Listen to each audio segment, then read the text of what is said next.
Please stand and join me in a pledge of allegiance to the flag.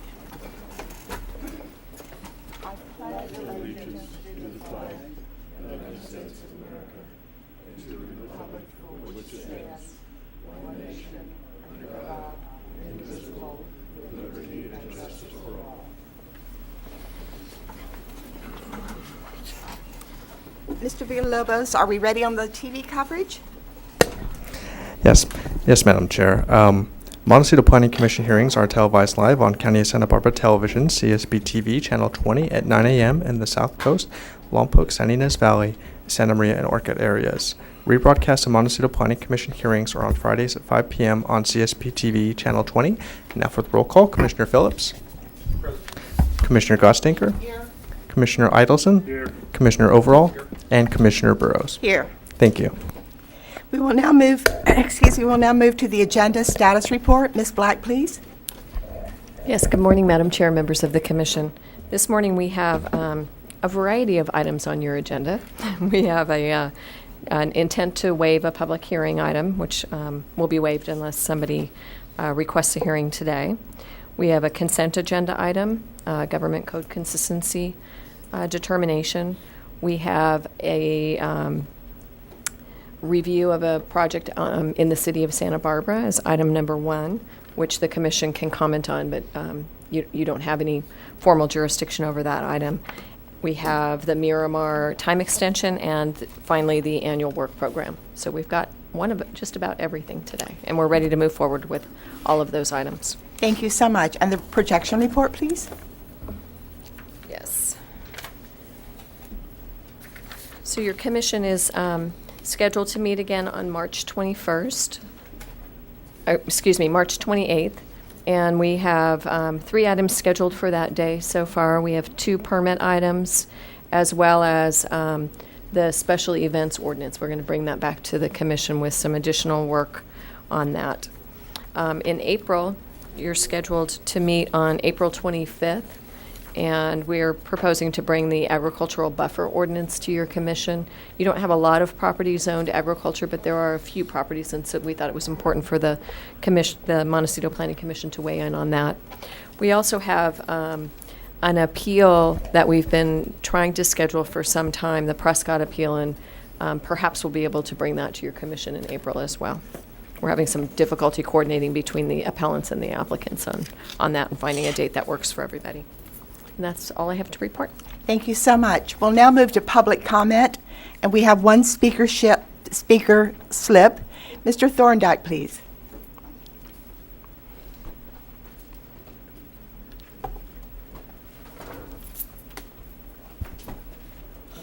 Good morning, Chair and Board of Montecito Planning Commission. I'm just back in town. Last week I had a car taken on private property a block from here. Now that's the 8th car that's been taken under these strange circumstances in the 22 years that I have since I won a lawsuit. Now, the 22 years before that, I had peace and quiet in Torrey Canyon. But since then, I have trouble. And I also have lots of neighbors now that I never had. Those neighbors are there maybe 10 years now, or thereabouts. And it's been pointed out to me that they're my problem. I went up last time I went up there, and a woman I've never met chased me through the gated community up to my hairpin turn where she had me locked in. I had to back up to get back on the hairpin.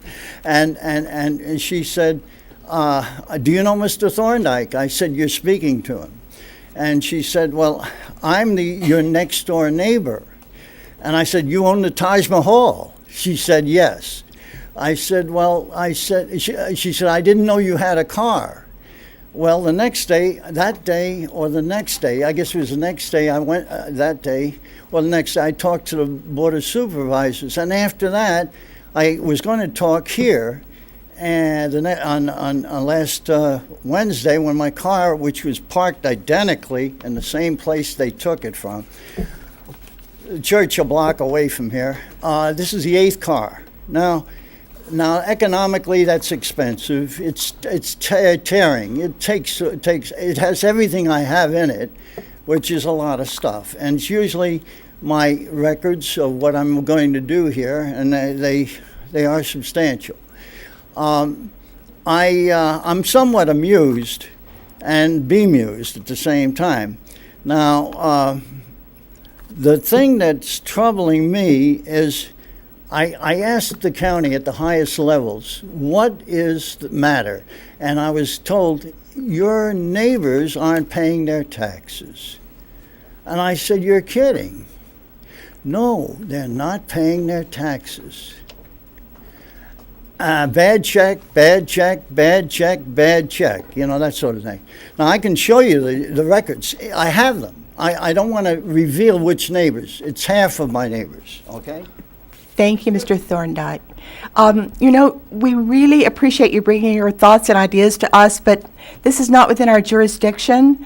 So one more sentence, please. I really do believe, though, that you would be interested in knowing that neighbors can be a problem if they don't pay their taxes. You're absolutely right, Mr. Thorndike. We're in agreement. Okay. Thank you, sir, for coming to see All us right, today. now I'll leave you a copy of the neighbors that don't pay the taxes. Well, please And do. you can work from there. Now, it's costing me a car, All another right. car. These are the neighbors that don't pay the taxes. Okay, Mr. Thorndike, thank you. You can leave that with the staff. Thank you so much. And we wish you a good day. just 2 of these neighbors would, if they paid their taxes for 1 year, would have taken care of their paying me. All right, Mr. The Thorndike, count. thank you. Thank you so much. Is there any more public comment? If not, I would like to say, if any of you would like to speak to an item that is on the agenda today, we will need to fill out speaker slips, and they're here. You put them in the box, and then we will have those speaker slips at the appropriate time. Mr. Thorndike right here is just fine. Thank you. No more public comment. All right, we will now move on to the Planning Commissioner's informational reports. Who doesn't pay their taxes? Beginning with Commissioner Phillips. Yeah, nothing to report, Ms. Chairman. Mr. Idelson? Yeah, I've been doing a little, do I need to turn this on? Okay. I've been doing some questioning about how long we've had the Planning Commission, and apparently it's about 10 years from this date that the Board of Supervisors first approved the Planning Commission.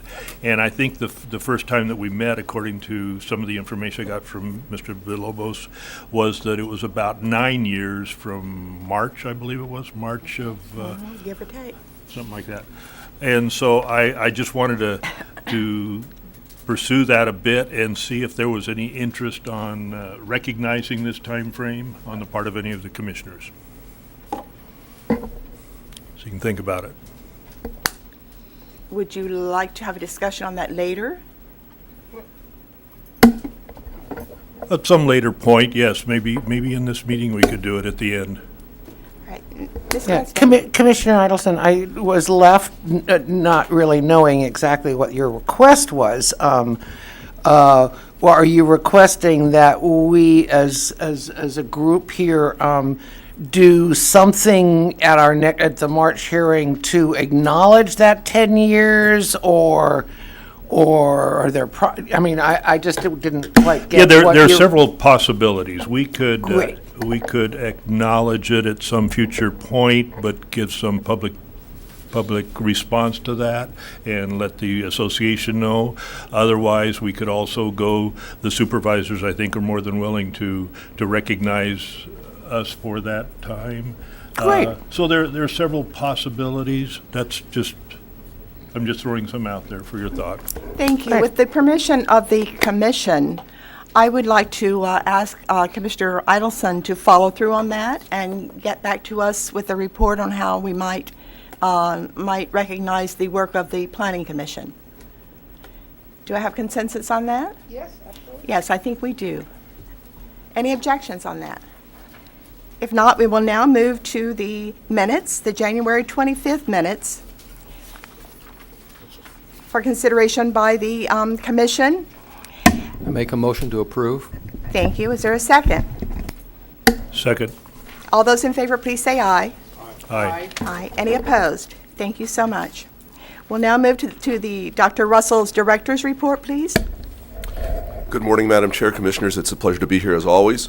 Since your last meeting, there have been 3 supervisors' meetings, and there were some items I think are worthy of brief mention at least. On the 7th of February, there was a franchise agreement for the Elwood pipeline that was approved. And you may have seen in the paper today that yesterday was the last barge trip for barging of oil on the coast of California. And so this franchise agreement allows them to use this new pipeline, also known as Line 96. So that's a very significant improvement for certainly barging of oil is dangerous and threatens the coast of California, including the coast of Montecito. So now that will not ever happen. That's a good news story. We are also on the 7th, the Santa Barbara Ranch Inland Development Agreement Notice of Compliance was heard by the Board of Supervisors. It was approved. However, the request from the new owner was that the development agreement rights be recognized as belonging to them. That is unfortunately the subject of a quiet title litigation at this point, so that was not part of the approved notice of compliance. On the 14th, there was consideration of a crude oil production tax, which was brought by the CEO's office to the board for their consideration as a potential source of new revenue for the county. Unfortunately, it really didn't go anywhere. In order to put a general tax, which requires 50% of the electorate to approve, on the ballot, you need 4 votes out of the 5 supervisors. They were unable to get those votes.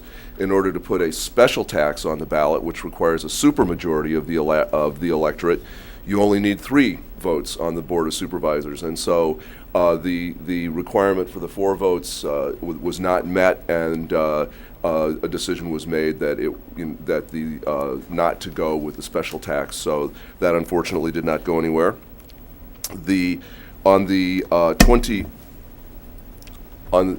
Would you like to ask a question, sir? Actually, Dr. Russell, I would.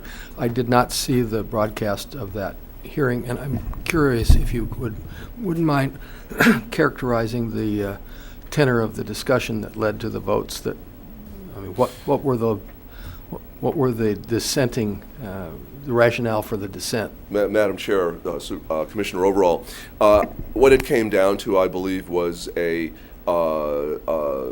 desire on the part of some supervisors, particularly those from the North County, for whom the onshore oil industry, this was onshore oil, by the way, for whom the onshore oil industry is part of their districts, that they just did not feel that it was a good idea in this environment to tax oil. I think what it came down to is that the discussion that you hear about taxes is does increasing taxes really bring you more revenue, or does it simply stifle business? And so that was I think the point.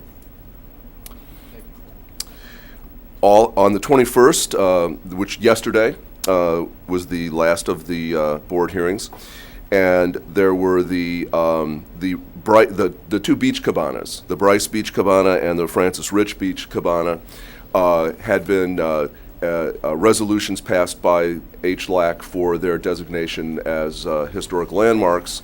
The board, in order to consider those resolutions for landmarking, have to make a decision to actually set the hearing. And they did for both of those on March 6th. So on March 6th, we will be hearing the details about those potential landmarks. Perhaps the big item of the day was the draft Eastern Goleta Valley Community Plan. There were a lot of people came out for that and testified, and the board voted unanimously to initiate environmental review on the draft plan. They made a few changes during the hearing, but generally speaking, it went very, very well. Also yesterday was a hearing by P&D and the CEO's office on the former redevelopment agency successor agency oversight board. The redevelopment agencies are gone. They ceased to exist on February 1st. We're now moving into a new phase, which is the successor agency and the selection of members for oversight boards. There will be an oversight board for each of the 7 former RDAs in the county, and the Board of Supervisors has certain selections that they can make. They made those selections yesterday. There will be, except for some at-large public members, 1 for each of the 7 boards, and an ad hoc subcommittee was formed yesterday to make recommendations to the board, perhaps as early as April 3rd, on who should fill the general public seat on each of these boards. And finally, something of direct interest to your commission was the Dent appeal of your approval of the Van Vliet residential addition. And that was heard de novo by the board yesterday. The appeal was denied. The project was approved. However, there were a couple of modifications, and that is that the Van Vliets agreed to reduce the height of their carport by 4 feet so as to help preserve a view of the mountains. And also they agreed to some conditions regarding lighting and an extra sheet to deal with lighting. That concludes my report to you this morning, and if you have any questions about any of these items or anything else of interest, I would be happy to respond. Any questions? If not, thank you very much, Dr. Russell. We will now move on to item 11, intent to waive a public hearing. I will say it's not clear to the commission if that is in regard to the McKenzie addition. Yes, Madam Chair, this is a procedure that we've had in place for some time. It allows for us to place an item on either your agenda or the zoning administrator agenda when we intend to waive a public hearing because we don't believe that there are any concerned neighbors. It's noticed. The notice indicates that if somebody wants to have a hearing, then they should either contact us in writing or come to this hearing and request a hearing. We have not received any contacts. You may want to check and see if there are any public speakers today, and if not, and your commission feels it's appropriate, then we would just move on through your agenda. You don't need to take any particular action on this. All right. Are there any any speaker slips? All right. Then we just move on. Mm-hmm. Thank you so much. Now to the consent item. If we would read that, please, into the record. Thank you, Madam Chair. The following is a hearing on the request of Thomas Mosby, Montecito Water District General Manager, to consider case number 12GOV3, application filed on January 12, 2012, for the determination that the replacement of an existing water well with a new water well and appurtenant equipment is consistent with the comprehensive plan of the County of Santa Barbara pursuant to Government Codes Section 65402C. All right. And how do we proceed on this, please? Madam Chair, like I said, we have almost everything on the agenda today. We So do. it's a good learning day. Consent items are simply acted upon by the commission pending any public comment, unless you would like, any of the commissioners would like to pull it for a discussion. So if you don't want to pull it, you can check for public comment and then take action. Does the commission have any questions or comments on this item? Do we have? I'm sorry. Yes. Do we have any? I'm sorry. No, go ahead. Please go ahead.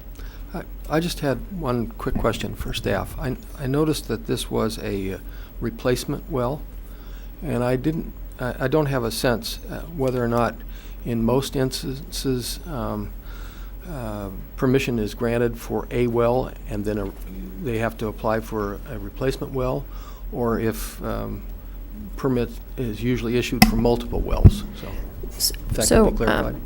Madam Chair and Commissioner Overall, this actually isn't a permit request. This is a request for a consistency determination under the government code.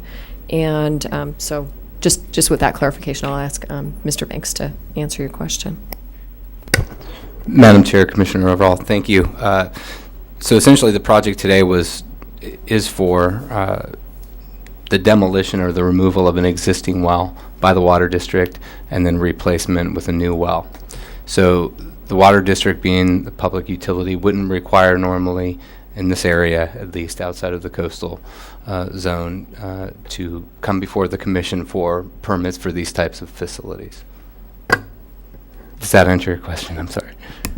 Not quite. What I was trying to understand was whether or not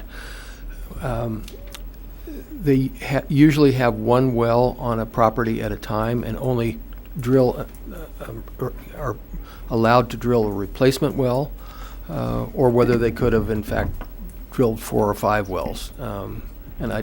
Is that question now clear?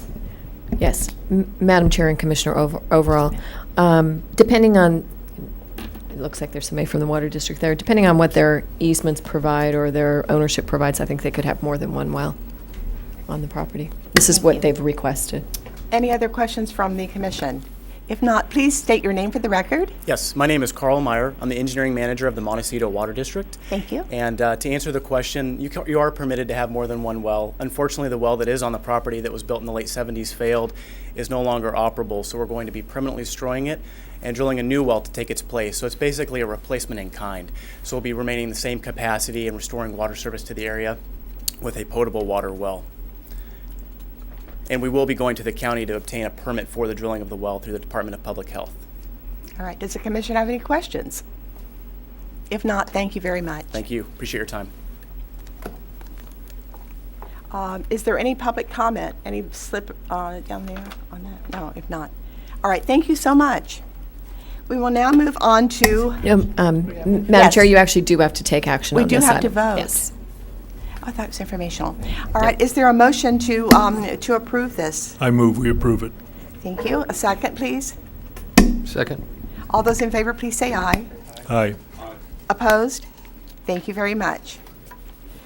We now move on to the standard agenda, the Automobile Service Station Courtesy Review. Ms. Black, please.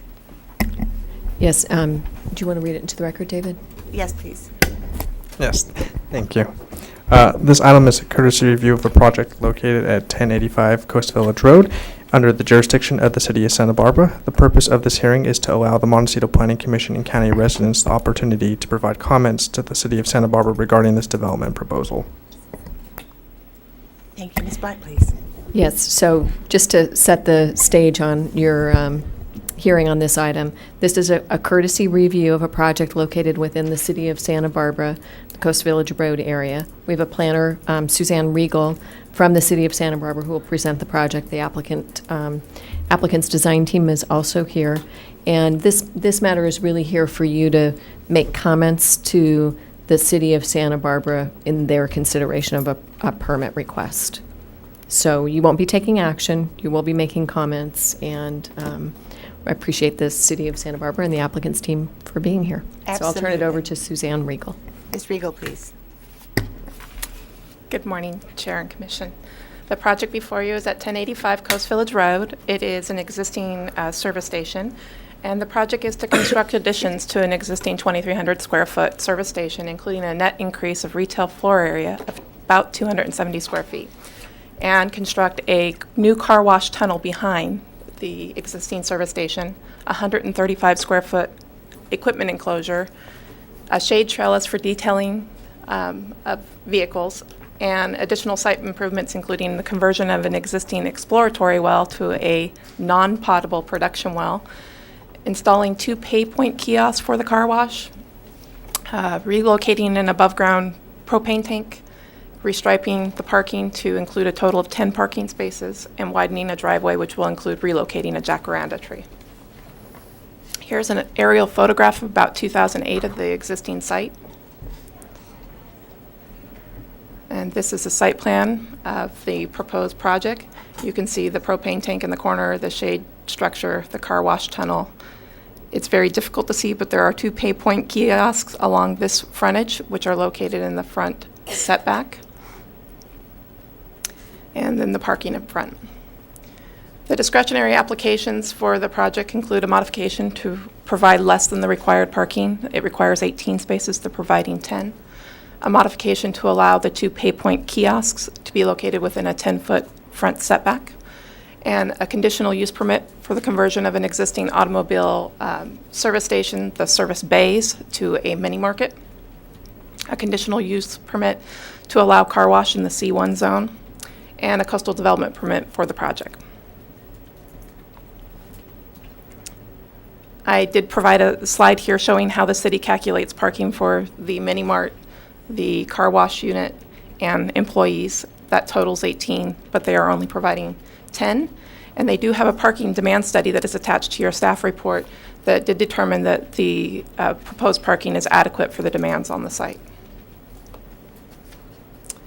Water, you may have a question as where the water is coming from. The potable uses are continuing to be served by the Montecito Water District. And then they have this exploratory well that they are proposing to provide non-potable water uses for the car wash and the landscaping that is more than adequate to serve those uses. Where we are in the required review process is the applicant came to the city under a pre-application review process. They've gone to the city's Architectural Board of Review, and they've completed their 30-day review process and been deemed complete.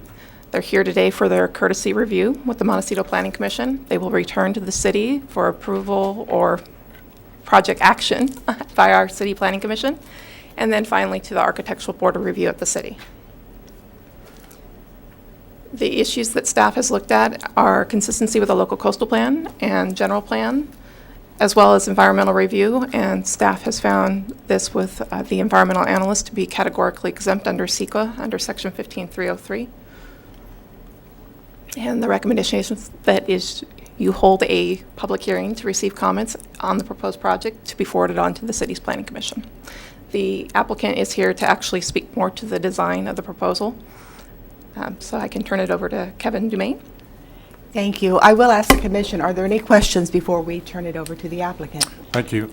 Just quickly, the proposed footprint is now 18% of the property for this use. Can you tell us what others like uses in the city experience as far as footprint in relation to property?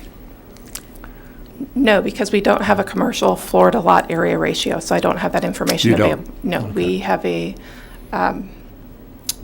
development plan Mhm. ordinance that does regulate and allows for growth management under Measure E, which was adopted by a vote of the people, and currently allows up to 3,000 square feet of new non-residential development for each lot. Under our new plan, Santa Barbara, that will be cut. I can't tell you what that specific number is yet. They haven't worked through all the variations to determine if it's 2,000 or 2,500 at this point. So So the constraint is a absolute number of square footage per lot, no matter what size the lot. correct. And if they're over 1,000 square feet, then they need these development plan approval findings, which do get into traffic and water and resource issues. But they're less than that. They're under 1,000 square feet of net new development. We don't count the car wash tunnel because it's not fully enclosed. Okay, thank you. Ms. Godstanger, please. Yes, my question had to do, you mentioned that there was, for the non-potable water, an exploratory well going on? I mean, so the project, does it continue to move forward in the city even and not knowing what the water, where the water's coming from? I know in Montecito that the conversations have been going on about this car wash and water use and, you know, all of that. And so I'm kind of curious how an exploratory well, I mean, what happens if the exploration fails and then there's no water for the car wash inside of where the city is? Chair, Commissioner Godstinker, the applicant applied through our Public Works Water Resources Division for this exploratory well permit. If they were unable to find a well that was capable of producing the water, the well would have been destroyed, and they would have had to find another resource for their water. I don't think that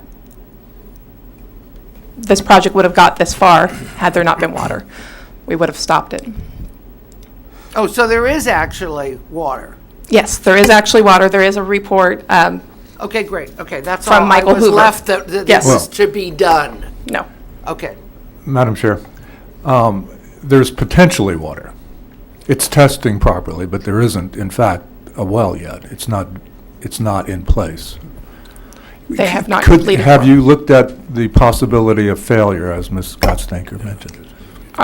Our Water Resources Division, Bill Ferguson, who I didn't ask to be here today, I'm sorry, has reviewed the report and does feel that there is adequate water to meet the demand.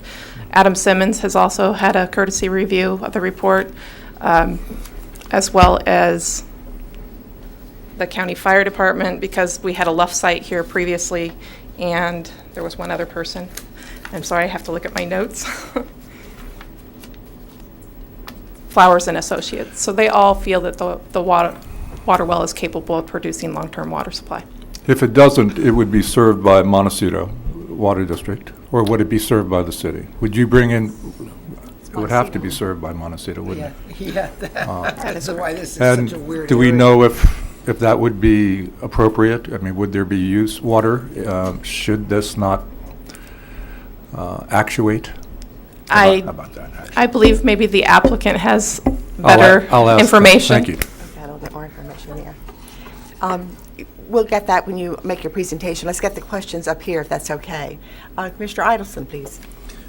Yes, I had a question about first of all, I want to thank you for coming here, and I really want to thank the city of Santa Barbara for cooperating on this courtesy review.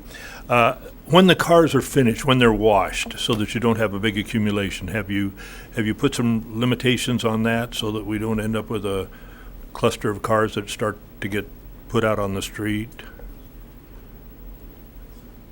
I have another question, and as long as we're on, Again, should I give another question too? the applicant would be better to address the daily operations and how they propose to manage the car wash. Okay, the other question I have is, again, on the water. I am aware that a well was drilled within a few hundred feet of that location. Is a very big producer, that apparently that area, according to a hydrologist, has a very high quantity of water. But at the same time, is that water under the control of the Montecito Water Department, the groundwater? Are the rights held by them or not? No, it is not. Is it individual for each lot in the city, or is it characteristic for Coast Village Road, since that's all served by Montecito? Are you aware? I am not aware. Okay, thank you. We'll try to get that answered later. Any more questions from the commission? If not, then we will welcome the applicant, please.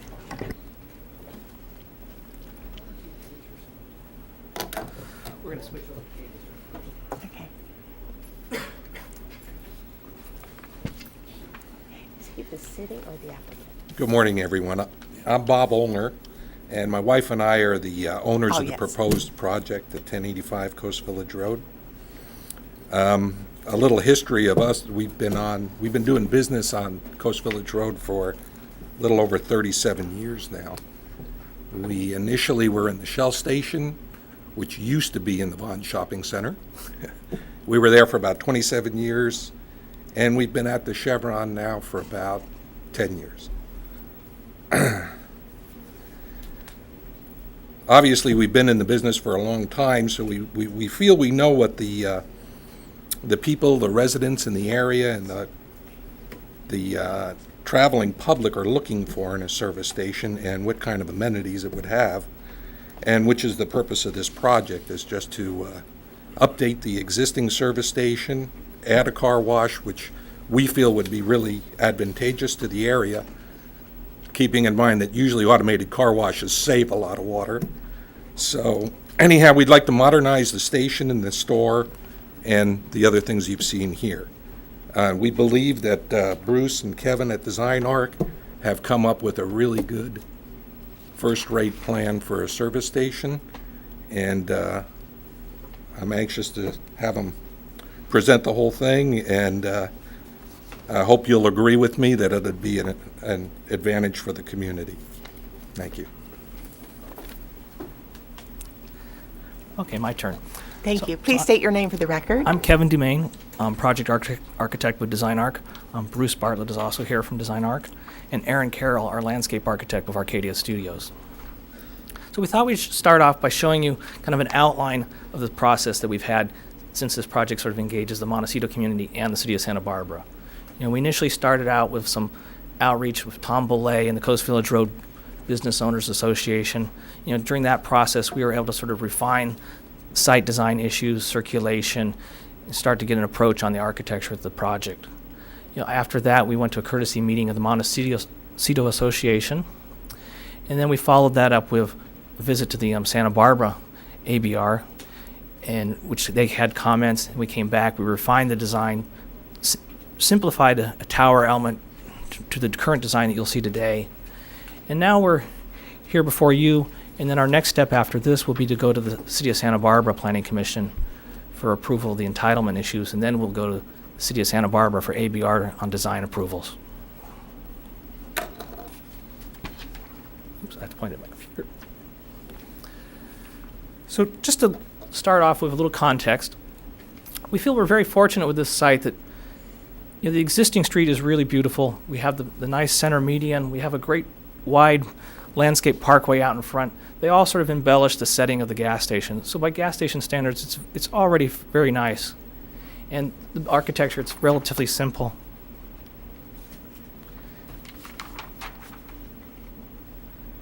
A little further east, looking back at it, you can appreciate the existing landscape.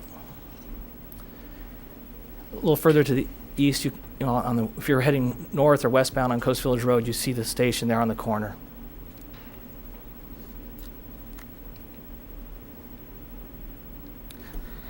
So, give our neighborhood context here.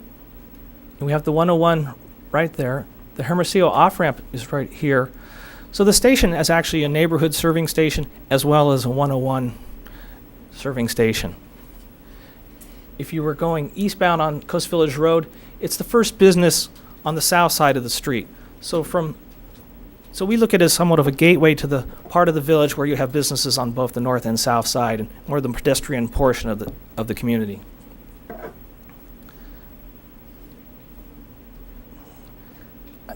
Similar to Suzanne's aerial, I'd like to point out we have a Caltrans strip here that provides a lot of beneficial landscape to the project and helps sort of screen it from the highway. And then, the center median over here is very generous, really embellishes the setting. A couple of views from the freeway. So as you're approaching from the south, you get a small glimpse of the existing station there.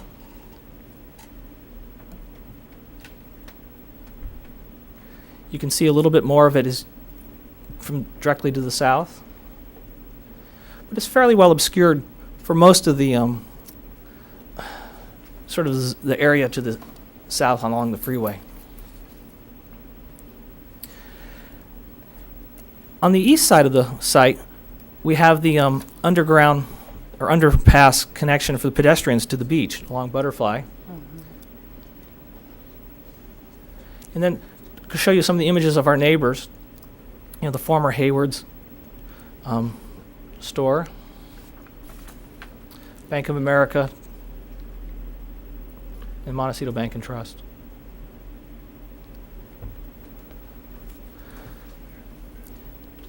Our site, it's a very irregular site. So I think to the question about how big the building is relative to the site, we have a larger site due to the shape and geometry of it than many other gas stations. It just extends so far to the west, gets a little bit narrower, so it's not a simple square or rectangle that you would have on a downtown corner. In the orange, we have the existing building footprint. The canopy with the 8 gas pumps is right there. Currently, there's a propane tank on that portion of the site. The air and water service is close to the street. And then for landscaping, we currently have about just over 2,700 square feet of landscape area on the site, but we have this landscaping out in front along the parkway, which gives us a nicer front yard. And then we have this zone here for the Caltrans that helps embellish and screen the project. First thing we're going to do is we're going to remove this little corner of the existing structure. The intent is to keep the rest of the building predominantly intact and add on to it. Taking that piece away will allow us to put in the car wash right here, the blue element. And the reason the car wash is as long as it is you want to be around 100 feet long in order to have more space for the water to drip off the cars, and that would improve the ability to recycle and reclaim the water. So the larger building allows for a better use of resources over a longer period of time. We're roughly about 95 feet long, and that was dictated by what we could fit in with circulation on the site.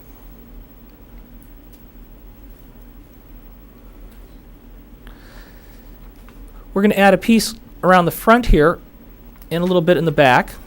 So that gives us some of the additional retail space and electrical storage. And then we're going to build a trash enclosure on the west end of the existing building. And then in the back, there's a covered equipment storage area.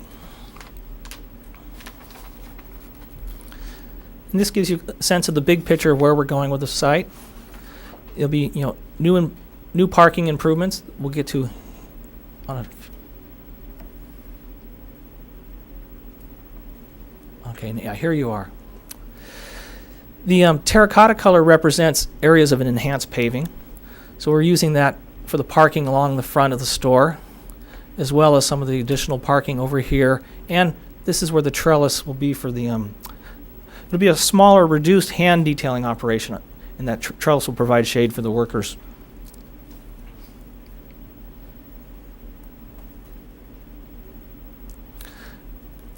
All right. These two driveways are going to be slightly reconfigured.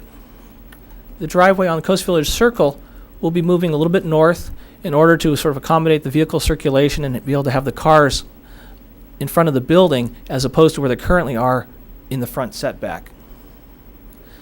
The driveway here, we moved this one kind of on the recommendation of Tom Belay. He thought it would really help improve the site circulation. He was concerned about the use of the car wash. So we ended up moving that here. Currently it's right about there. So it's 15 feet or so to the west, but it just replicates an existing condition in a shifted location. It would bring us into conformance with the if this had been a brand new gas station, what you should have for setbacks from a corner. But it will require us to move a jacaranda tree from right here to putting in either a replacement tree or relocate that tree, whichever works out, closer to the corner. But we'll be able to increase the landscaping here at the corner. Propane tank will move into this corner of the site where we have the opportunity to use some landscaping of these fingers in between parking spaces to help screen it. It'll be a little bit more out of sight. It'll be a little bit more protected for safety.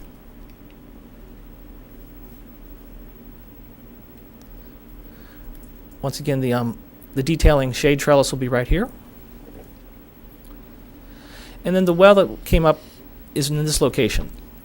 What probably should have been pointed out previously was it's exploratory at the present time because the well process is a two-stage process. The first stage being you get the permit to go do an exploratory well. It was done, like 2 years ago, or in the fall or late summer. On the testing, it was producing something like 40,000 gallons a day. Michael Hoover's recommendation is that the well could produce over time 30,000 gallons a day. The car wash function will only use approximately 1,500. So we have quite a bit extra amount of water there in capacity. And the neighborhood does have a history of quite a few wells.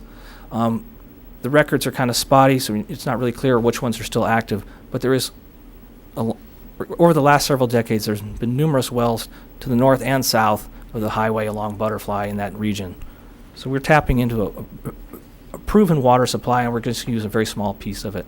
And it'll be, as mentioned, a non-potable, principally for the car wash, but also for the landscaping. All right. Some of the other elements to discuss about the site. The car wash is going to go clockwise on the site. This allows us to have a queuing area over here where it won't interfere with people showing up to get gas, and and coming and going over in that end. The red dots are these proposed locations for the pay points. What we're trying to do is permit both locations. The idea being to build the first one, and if the demand is great enough that we need the second one to keep things moving, we would add it, but only put one in if it's necessary. And we have the space here that we can, queue up about 5 cars here, even a 6th one there, without having a significant impact on the rest of the site circulation. There would be an attendant right here who would help make sure the cars get on the track. And then, being roughly 95 feet long, that gives a chance for most of the water to drain and then be recirculated and then reclaimed and reused for future car washes. Okay, on to the other parking issues. The red cars are the ones that we can count in those 10 spaces. But what happens, as seen in other gas stations in the area, is that the majority of the customers for the mini mart are actually the customers at the gas pumps. So that's the basis behind the parking demand study. And what we do is we have a ratio that is equal to, if not greater, for providing a number of parking spaces to the demand than other comparable projects. And that's why we've had support of the city staff on that modification. I have 2 clickers here. Okay, so water strategies. The improvements on the site will, they'll reduce the stormwater runoff. We have to meet all the current requirements. So we have the filtering devices to take care of the water. We're actually, adding more landscape area, so that's a positive thing. Then on the well, we mentioned, like I mentioned before, it's going to be used for landscaping and the car wash. And then we're able to recycle most of that water that goes to the car washes. And the target is to reclaim about 75% of that.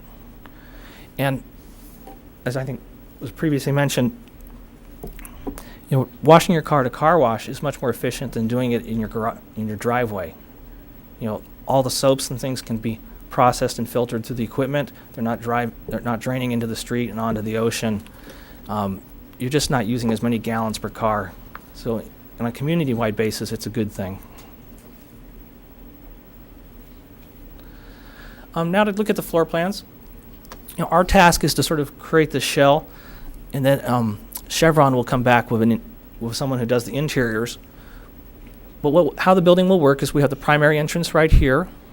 There'll be a sales counter in this area, office over here, retail store in this area, and the ability to have cold storage for drinks along here, an equipment room for the car wash, toilets, that equipment yard in the back, which is, just has a fence around it, and then here's the car wash tunnel. The roof would look basically like this. This roof form over here is the current building. We would extend the slope of that roof out towards Coast Village Road, which will lower the height of the eave. This piece here is a little bit taller. It gives us, kind of denotes the entrance, but it also helps us resolve the sort of fussy geometry of the skewed car wash. It gives us a place to tie things together and resolve the architecture. Oh, I want to finish on something else there.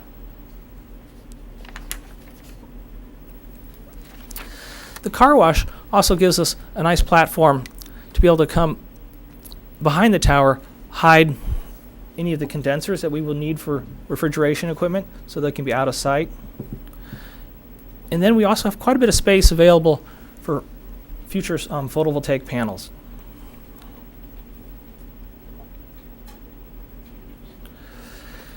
A few views of the current condition.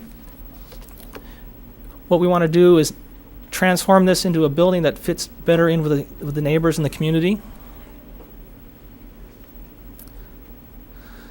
So the side facing Coast Village Road will look like this. The service bays that we currently have in here will be predominantly filled in. We'll have a kind of a base of tile up to a certain level, which would be roughly countertop height on the inside. The entrance being here, that tower element I spoke to you is here. Gives us a place to put some more equipment in an attic. Trash area is here behind some wooden gates. And let me just give you that red line gives you the profile of the current building. So you can get a sense of how big this will be currently regarding to the current station. This is the car wash beyond, that being the exit of the tunnel.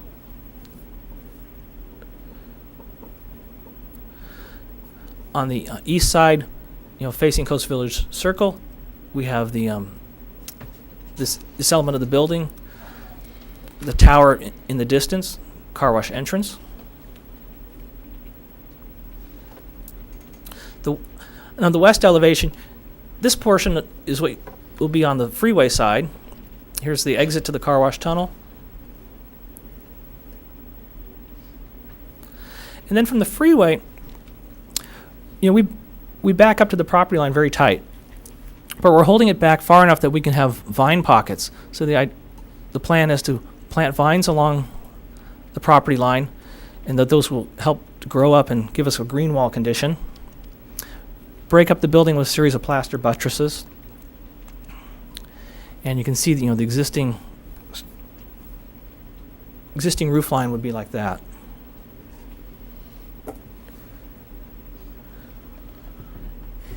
I can have Aaron come speak about some of the landscape issues. Sir, there might be questions. Does the commission have any questions at this point? Mr. Phillips, please. Thank you. Could we talk about circulation again? I see where you're coming in, but I don't see how you're going to get out of there comfortably. Through the car wash, I mean.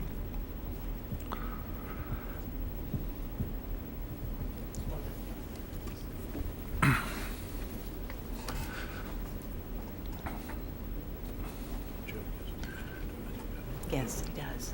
Yeah. Thank you.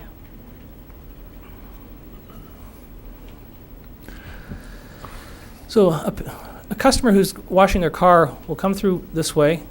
They'll pay at the pay point, which is generally kind of from our understanding, it's the pinch point. Sometimes it takes people a little bit longer to find their change.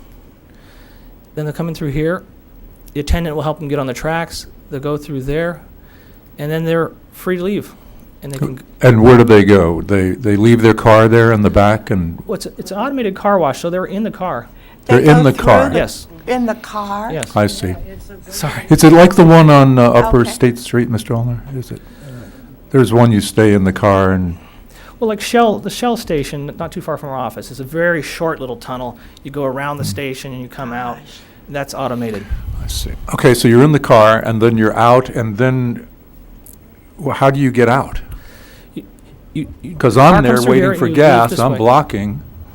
Out that driveway right there. Let me back up some more. We have we'll get the image with the cars on it. Could you please follow through as though your light were a car? That would help us. All right. So we In come in and then here. out. We hit the paved kiosk here. Okay. We come through here. The attendant makes sure the car is on the track. You sit in your car and you go through the process here. The washing is. I think I'm losing battery. We don't have a light. Got to get those people out of the much car better. wash. So the washing portion occurs here and brushing, and then the drying is down at the end, and then you disengage from the tracks and you drive out. Well, how do they clean the inside of your car if you're in there? They don't. We're not proposing to have vacuums. Okay. This isn't like what we do. Sue. Okay, Where thank we have you. somebody else do it. for I'm us. sorry. We Yeah, have to okay. do it ourselves. Thank you. And so currently the site is the operation is a hand detailing operation. Sure. The idea will be that business will be reduced, because there's going to be less space devoted to it, and now that people will have the opportunity to just do a drive-through. For the customers who sense. still want their car to be hand washed, they can leave the car here, go into the cashier, make the arrangements. An attendant will drive the car over here. They basically make an appointment. Sure. The car will be washed. They can go shopping. They can come back, Okay. and so we'll be able to serve both types of customers. Okay. And Mr. Phillips? The 35 feet height, is that is that portion of the building that reaches that a design element only? Is it functional? And is it there to announce to 101? Is there going to be signage up there? Is that why you're at 35? Because I think you can sell potato chips at less than 35 feet. No, we have it on the drawings there as only being approximately 23 feet tall. Oh, I got it at 35. Okay. That's the height limit, I believe, by zoning. It's It's under. an error in the staff report about what the proposed building height is. So it's 23, not 35. Correct. But are you up there to announce to the freeway? Is that why you're at that level? No, we're up there to kind of resolve the geometry.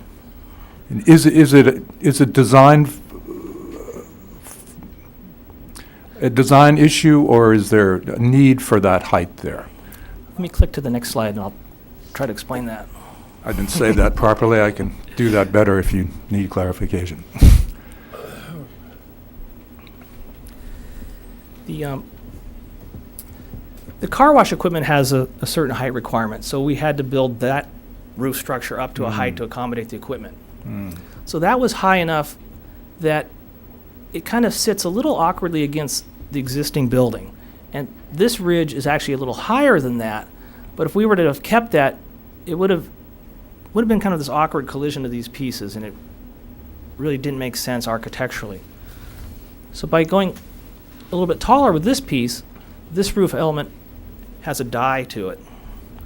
And then we were able to extend that element out, and it can sort of lock and engage the element of the car wash, so that ties them all together. Architecturally, it will give the building a little bit more prominence, but we can't put any large signage due to City of Santa Barbara sign requirements. So that's very restricted based on like street frontages and other guidelines. I have another question, but I think I'll wait, and it's not architectural, so I'll wait on that. Thank you, Mr. Chair. Commissioner Overall, please. Actually, mine's not architectural either, so. All right, thank you very much. We'll move on to the next. All right, we'll get Aaron here to talk about the Speaker. landscaping. Thank you. Thank you. Please state your name for the record. Aaron Carroll, landscape architect with Arcadia Studio. How do I go now? Oh, you're going to do it.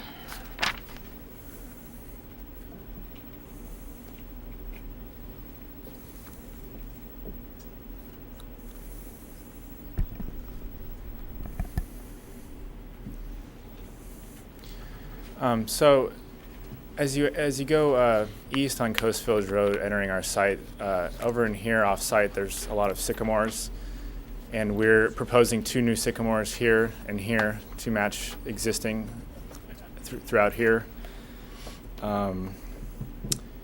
Going east, there's 2 large queen palms here and here, triple trunk, and we were proposing to plant 1 new one here. These are existing bronze loquat trees. We're actually enlarging these little square planters for the health of the tree per the city arborist. There's a low hedge running along Coast Village Road here that will provide some separation between private and public. Here's the location of our new jacaranda to replace the existing. There's another existing jacaranda here.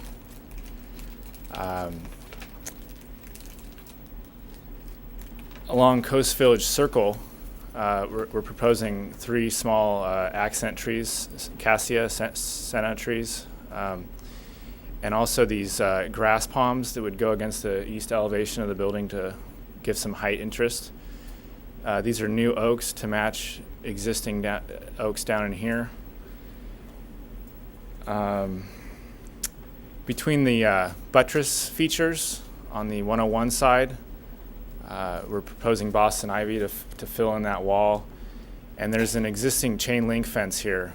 We're proposing an orange clock vine, which is a very vigorous vine that would just cover that chain link fence, make it just green. Wisteria vines on the trellis. These are new mature Guadalupe fan palms kind of announcing the entry. And those would be pretty high to start, about 15 feet. We're screening the propane area with an ornamental grass that would get about 5 feet tall.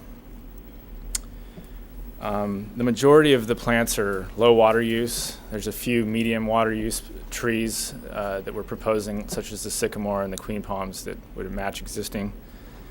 The irrigation would comply to California AB 1881, all drip irrigation, smart controller, all that stuff. That's pretty much it. I could go into detail on some of the smaller plant material if you'd like me to, but that sums up the landscape plan. Does the commission have any comments or questions? If not, thank you very much. Thank you.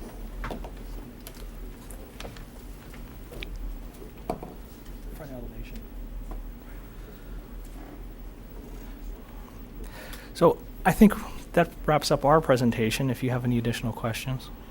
All right, I think we do have questions. Commissioner Overall, please.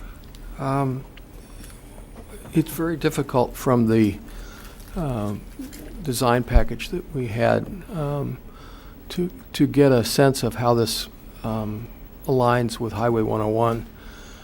And in the very near future, we're going to have a EIR come out from Caltrans related to the widening of Highway 101. And the Hermosillo off-ramp has been a subject of considerable discussion in the community. And I'd like to understand what the potential is for impact to your property, if any.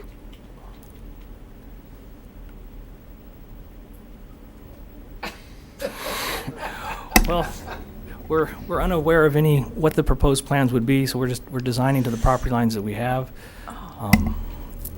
We're putting in the vines on the backside that will be able to screen if there is if there is some reduction in the Caltrans, landscaping that will. Our building, that landscaping will mature over time and it'd be beneficial. Maybe help screen it. if you have available, if just the dimensions of your property line to the off-ramp, that kind of thing, it would be helpful just to get a brief glance at that. Meanwhile, Ms. Black, I think, had some comments, please. Madam Chair and Commissioners, I just wanted to let the Commission know I've been reviewing those Caltrans 101 in motion plans, and one of the basic design features of the plan is that they are not taking any property from any adjacent property owners, so they're completely developing or planning the project within the existing Caltrans easement. So I think your question about where's the property line is very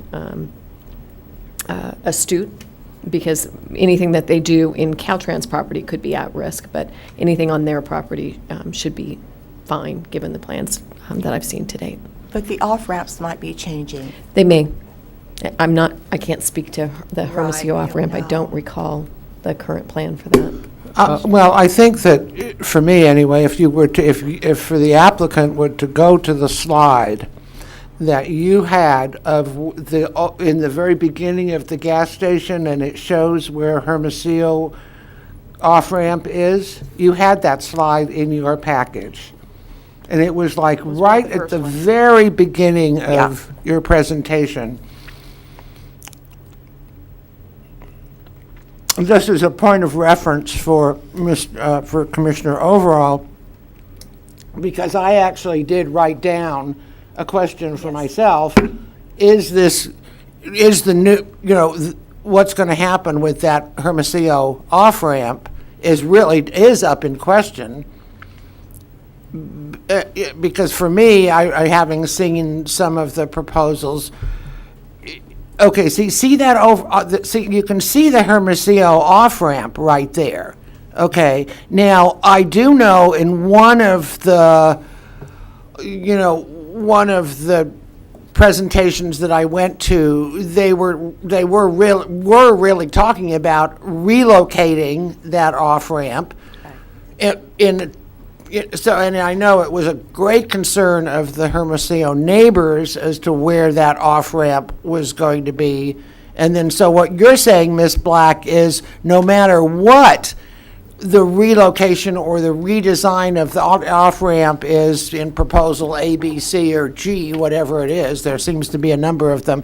There's no proposed impact to this property, no matter what the reconfiguration of that off-ramp is going to be, as far as you can. Yes, Madam Chair and Understand. Commissioner Gotstinger, it may impact the property, it won't take any of the property. So if that Right. off-ramp were moved, that could impact the property, but it won't take any of their property because one of the design premises is that they're not going to be taking any. Right, so Private even if property. that off-ramp were redesigned, made longer, because that is one of the proposals, to make it much longer, to get it over to the, over past there.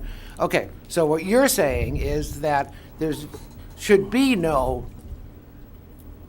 moving past, okay. Well, All right. And Madam Chair, Yes. you certainly could send a comment to the city's planning commission that they look at the project in light of the 101 in Motion Potential changes. project. I'd like to move it back to Chairman Overall, he's been following the 101 situation for a while. I still don't have a dimension on it. I think the important thing is to say, I understand that the intent at this point is not to take any property, but nothing is final at this juncture. We don't even have the draft environmental report yet. So I guess it would just be a cautionary comment to the city to say, before you go ahead and permit all this, maybe to make sure everybody's comfortable on that. And we'll put that in the recommendations. Yes, thank you. The next question that I had relates to the operation, and perhaps you can address it, or perhaps not. But how many employees do you figure that you're going to have operating the facility? I think we wrote down 4 or 5. 5? Okay, and could you go to your parking diagram and give us a sense of where you expect those employees to park? We'll just switch to the Acrobat portion.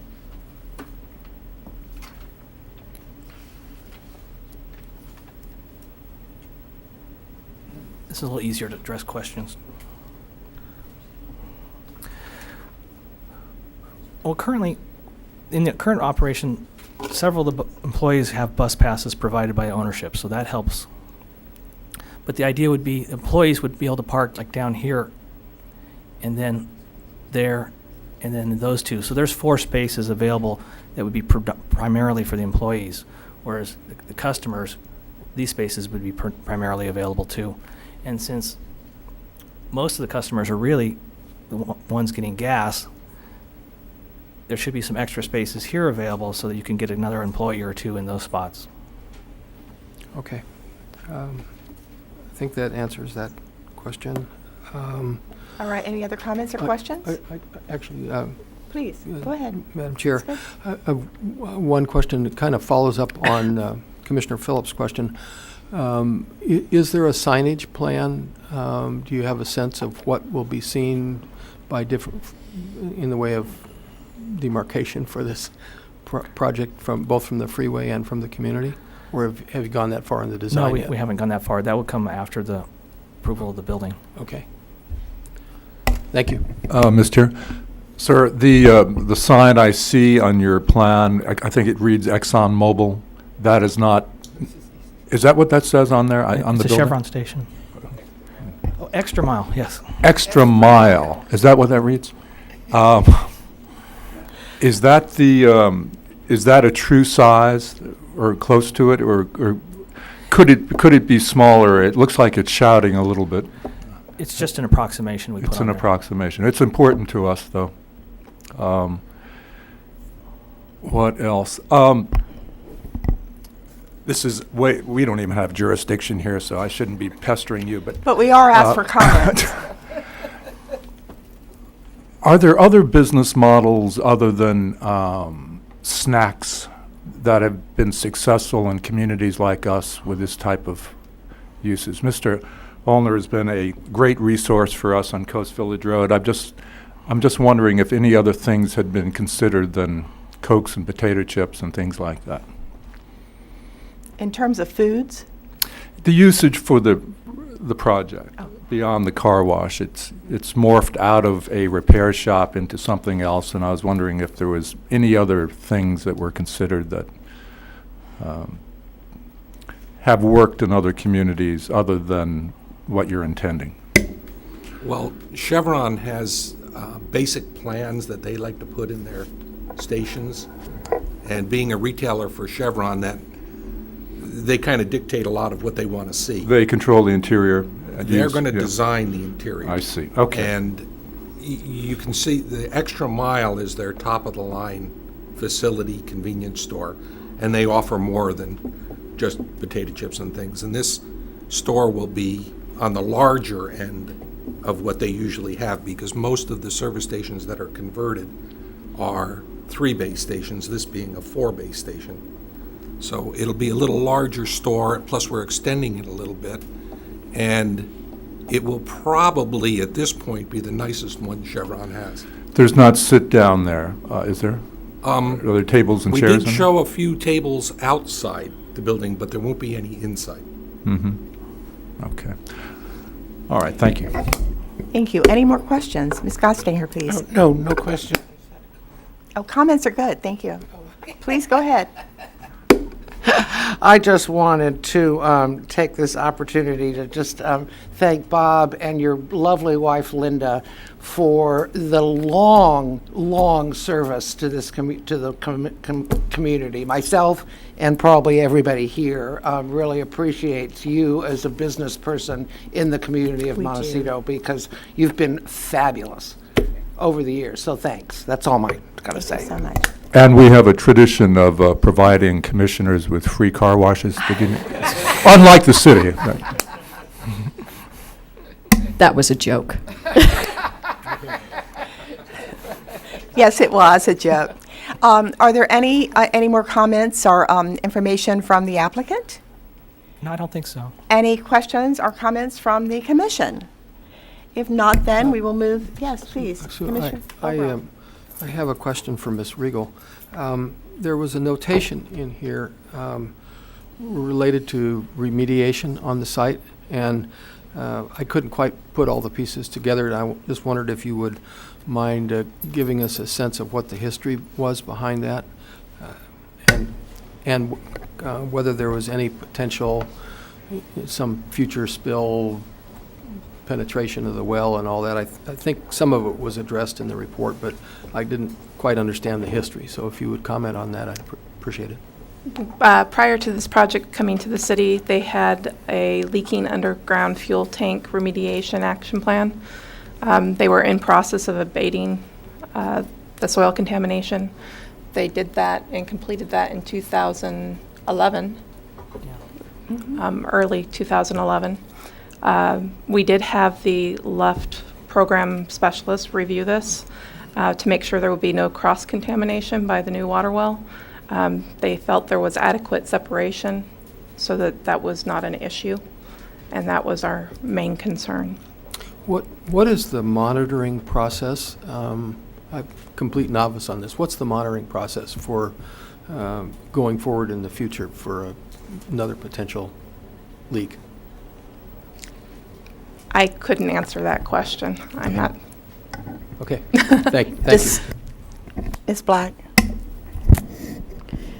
Madam Chair and Commissioner Overall, I'm not sure of the exact process. I can tell you that gas stations and underground tanks are regulated quite heavily. Quite vigorously, yes. And I think they're double-lined tanks now, and so the possibility of leakage is quite remote, but I think they're still monitored fairly significantly. Yes, it is. Thank you. If there are no more comments, then we will move to public comment. And we have Victoria Green from the Montecito Association.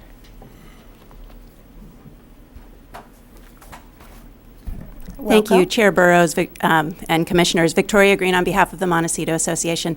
I think as you saw in the applicant's presentation, we did see this project back in 2010 at our Land Use Committee meeting, or Land Use Committee of the Montecito Association, and I believe at that time we had some concerns about some of the architecture visibility of the project from the freeway and also Coast Village Road, and gave some input. But we haven't seen the project since then, and I think that it missed our eyes for discussion at our February meeting because it must have slipped onto your agenda after I checked in to see what was upcoming. So we don't have any kind of substantive comments for you today, but I'm hoping that there's time before the City Planning Commission hears this project for us to take a look at our March meeting and provide input directly to the city. I think that the proposal to use an on-site water well is new from what we saw in 2010. And I think there may be some other things that we'd like to weigh in on. So I'm hoping that I can work with the applicant to get this on our March agenda and have the opportunity to comment further. And then I just had one question, Ms. Riegel. The setback distance of the car wash tunnel from the freeway property line is how big? It is actually abutting the property line Okay. there. We don't consider that a front setback. Okay. Yeah, well, I don't remember what the required setback would be anyway. So that kind of goes, I think, to the question of if changes to that Hermosillo ramp result in loss of vegetation on the Caltrans property, then there isn't a whole lot of area with which to screen that structure. So that is something that you may want to think about as you comment. Thank you. Absolutely. Thank you. And I'm sure the applicant would welcome your comments from the Montecito Association. Thank you for staying on that. Are there any other public comments? If not, Ms. Black? Madam Chair, I just asked Ms. Riegel when this was scheduled for the City Planning Commission, and she indicated it's March 15th. So you should have time. Thank you for that. All right, at this point, I think we will bring it back to the commission for recommendations to the City of Santa Barbara Planning Commission. We've mentioned a number of items. If one of the commissioners would like to begin by articulating their comment as to what we would like to pass on. Chairman Overall, would you like to cover one-on-one, please? I'm commissioner, thank you. Oh. I used to be. Shows you where my mind is. I just have three quick comments. One is, it seems to me that the parking is possibly a little light. I don't know what design modifications could be made to increase the potential parking, but I'd hate to see the pressure from this spill over onto Coast Village Circle and Coast Village Road parking. So that's just more an impressionistic than anything else. We've already voiced the caution about what happens with Highway 101, and just to elaborate a little bit for Mr. Ulner, as it might affect the project, I think there is a slim possibility that the Hermosillo off-ramp might be abandoned. And if that were to happen, what would the potential impact on your operation be? I don't have the answer to it, but something to think about. And then the last comment was just to follow on to what Commissioner Phillips commented about the signage, to be sensitive to the nature of the community and not, this is not your ordinary freeway off-ramp. So, thank you. Commissioner Idelson, please. Yeah, my last comment will be relative to parking circulation. And at the east end of Coast Village, we've always encountered a problem of merchants taking and using the street, diverting cars from their parking lot out to the street, filling up the street spaces, which would be used normally for customers coming in. And I hope that this is taken seriously, that we don't develop an excess of automobiles that have to be parked off-site. That's a concern I have. Thank you. Any other comments? Did we want to address the water well? Are we closed on that? All right. Would you like to review for us, please, the comments that will be going to the City of Santa Barbara Planning Commission? Ms. Black, please. Yes. Madam Chair, what I heard the commission express is that there's some concern that the parking on site might be a bit on the light side. There's concern or caution about the Highway 101 in motion project and the effects that it may have on the project, including the remote possibility that the Hermosillo off-ramp might be abandoned. A comment that signage should be sensitive to the Hermosillo off-ramp and Coast Village Road area. And a concern about parking circulation and the potential for spillover parking on the street. All right. Any other comments from the commission? If not, this item is closed. Thank you. Thank you. We will take a 5-minute break before we move on to the Miramar, please.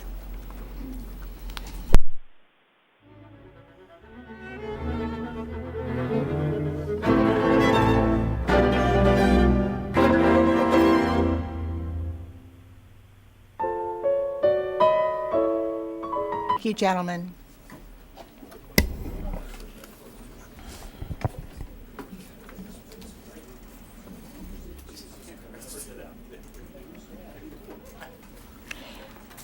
We will now move on to the Miramar Beach Resort and Bungalows, time extension for the amended project. I would ask that that be read into the record, please.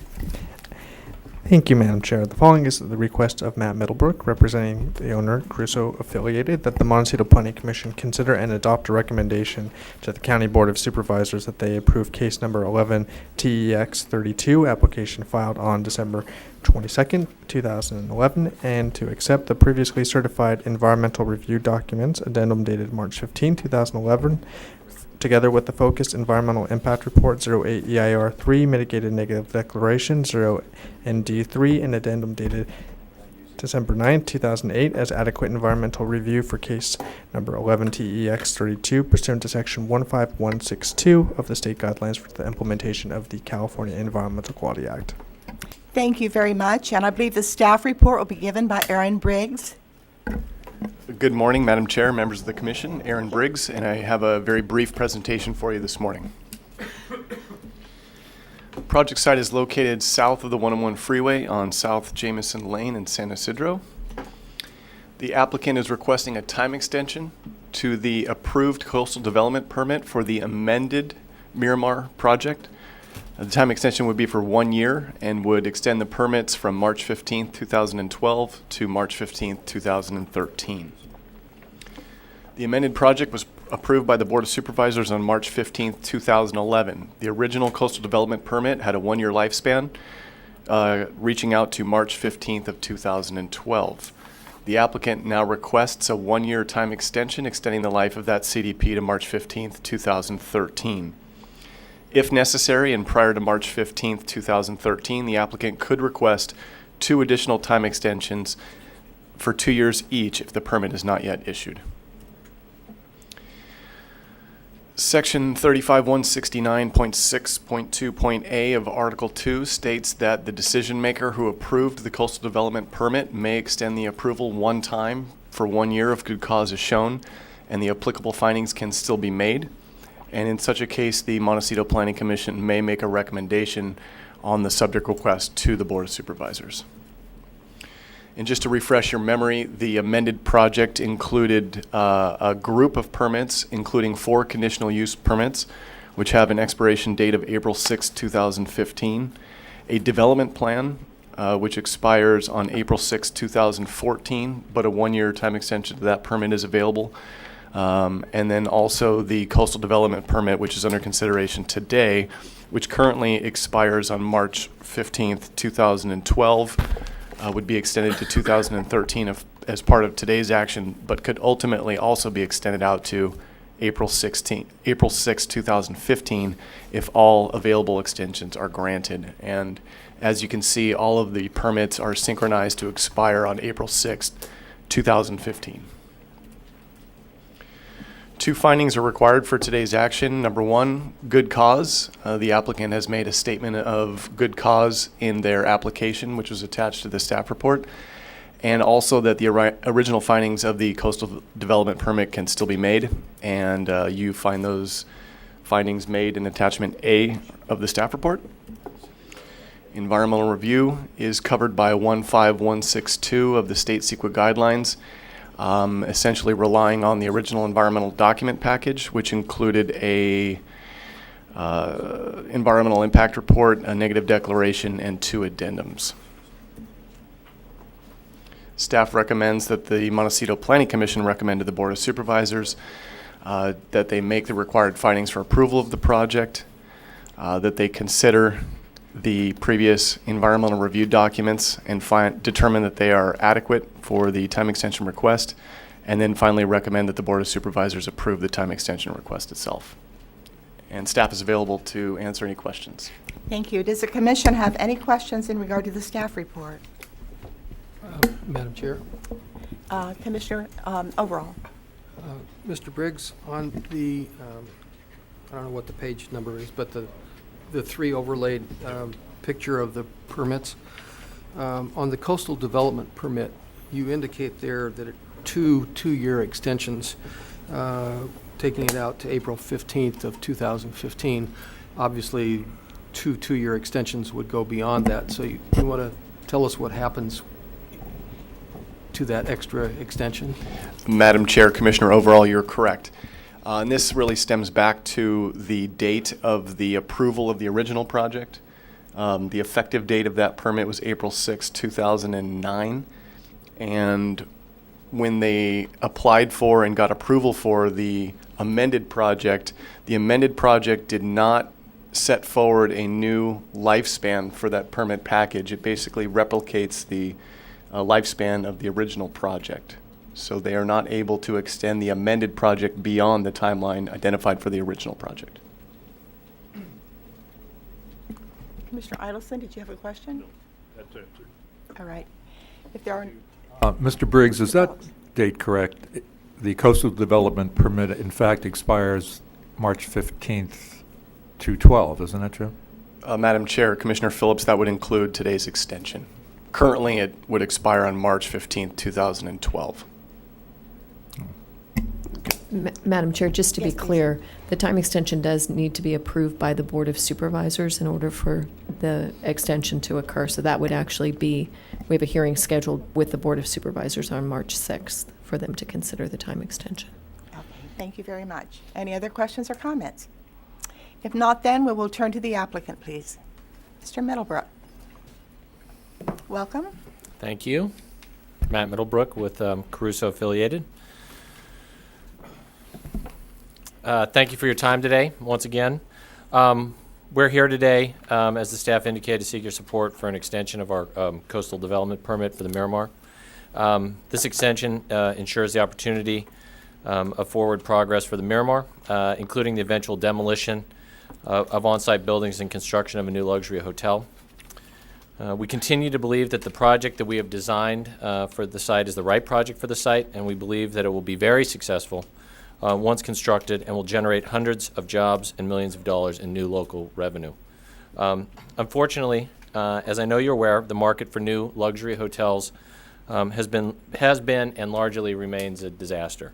While there are signs of improvement, they are marginal, and banks have not returned to lending for new development at any reasonable level. No new luxury hotels have begun construction in California in the past few years, of which we're aware, and few, if any, anywhere in the country. We remain in the market every day, working to identify efficient and cost-effective ways to move this project forward, as we have been since we received approvals of our plan 3.5 years ago. We remain committed to this project. Since our last visit here, and in response to concerns raised by you and by the Board of Supervisors and members of the community, we've worked hard to better secure the site. We've removed all notable debris from the site and continue to do regular weed, brush, and pest abatement. We boarded up all of the buildings, which has dramatically reduced illegal entries into the site. Reports of people on the property this last summer, when we've had most of the problems, dropped dramatically to almost zero from the previous summer before the buildings were closed. We continue to make regular fence repairs and attempt to do graffiti abatement within 24 hours of receiving a report. And we also maintain a twice daily security patrol of the site that we increase to 3 times daily during the summer. We also maintain an ongoing dialogue with the Sheriff's Office, because we get a lot of reports about cars being parked along Jameson in front of our site that we don't really have jurisdiction over, and so if we get those reports, we reach out to the sheriff to try and have them ticket and do what they can to move those vehicles along. And we still pay a lot of money in property taxes on the site, which we'd prefer to do if it was a revenue-generating property, which, as you know, it still is not today. But we want to move past that and build the hotel, as we know all of you do as well. We're pleased to have received the Montecito Association's endorsement for extending our coastal development permit, and we ask for your support for the entitlement extension as well. We are working with the county, as some of you may have heard, on some incentives to hopefully get the hotel built sooner rather than later, and also to get the buildings demolished in the near term. Those are not items before the commission today, but I'm more than happy to discuss if the commissioners would like. And again, thank you very much for your time. We ask again for your support for the extension so we can keep the opportunity for this project alive, and I'm happy to answer any questions that you have. Thank you. Commissioner Phillips. Thank you. The negotiations and the discussions you're having with the county is a large part of why we're here today, I think.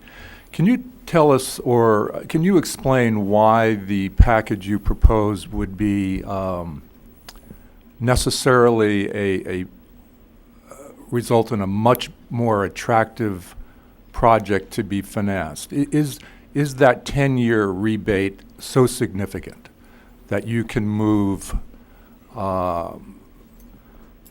finance folks to step up with you?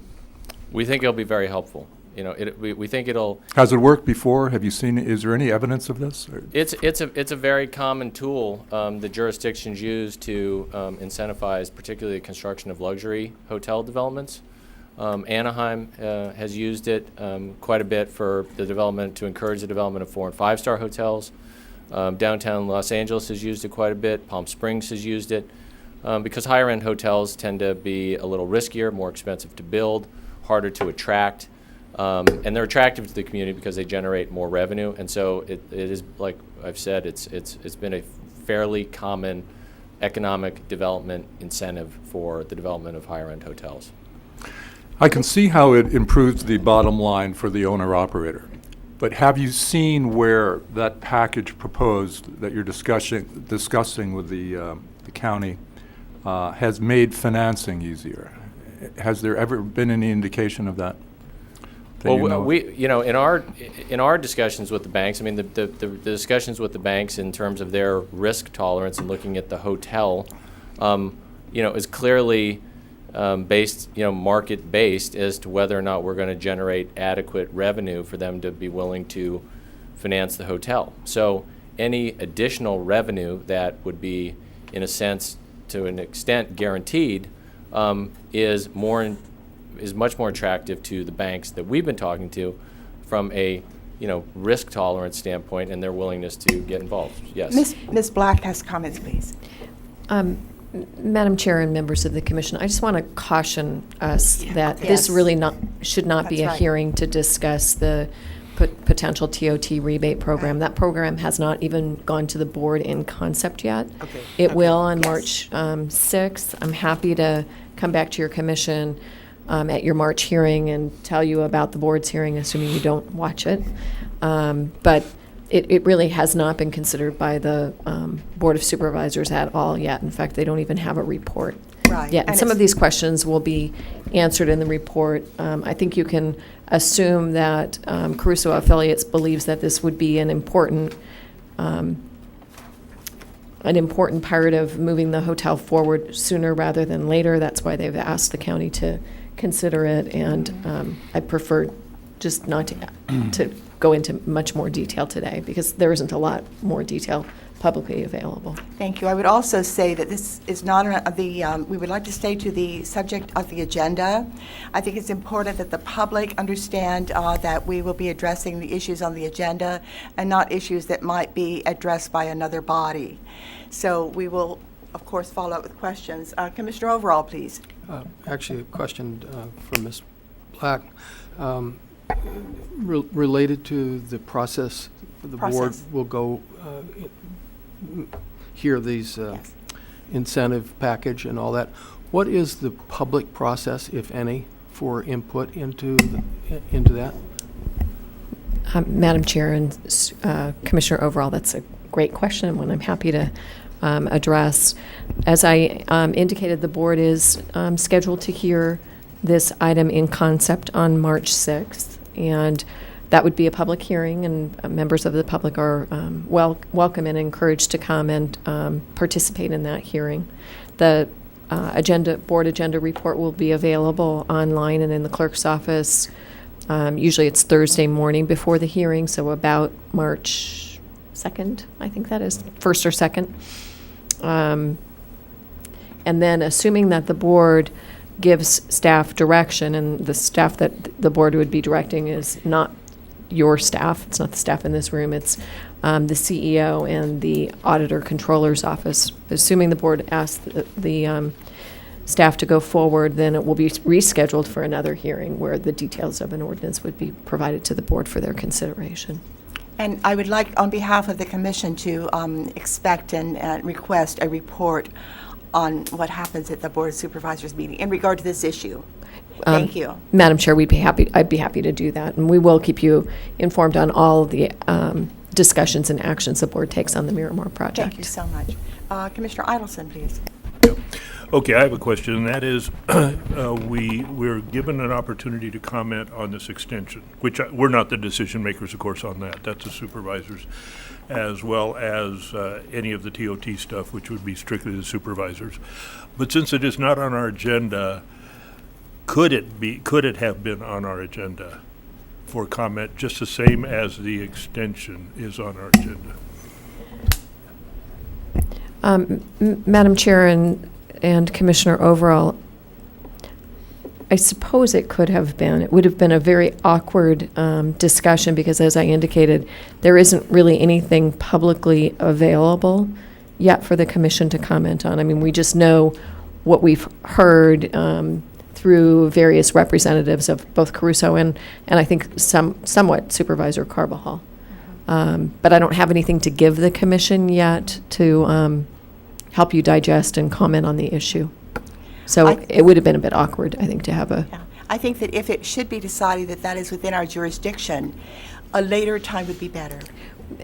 Madam Chair, the TOT ordinance will not be in the Planning Commission's jurisdiction, regardless of how it's constituted. But I'd be happy to do a briefing if the board does request that the TOT ordinance option be pursued. Then we can have appropriate staff come here and give you a more thorough briefing on that, and you can provide comments comments to the Board of Supervisors if you'd like. And that's because our responsibility is planning. Correct. Then this will not, Madam Chair, this will not amend a land use ordinance. Yes. But I can certainly provide an opportunity for the commission to make formal comments to the board if you'd like. Ms. Gottstenger, please. I'm just going to change the subject here, back to what we're doing here. One of the staff noted that findings need to be made, and that good cause can be found. And then I go to the time extension application, in which was filed by Caruso and Affiliates, by, I think, Matt, your name is at the top of the list of people there, which says, we are requesting the extension due to unexpected delays that have occurred over the past 12 months. Is that a good cause finding? I mean, how can I find for, and I don't get how I'm supposed to make that good cause determination there inside of a finding that says that the applicant has unexpected delays. That doesn't quite fit with me as far as land use procedures. And if somebody could clarify, I'm looking directly at the application that they filed. They said they had unexpected delays. I want to know how to equate that into a finding under good cause. Madam Chair. I can't make that finding. That's why I'm going there. Madam Chair and Commissioner Gottstinker, if you look at page A2 of the findings.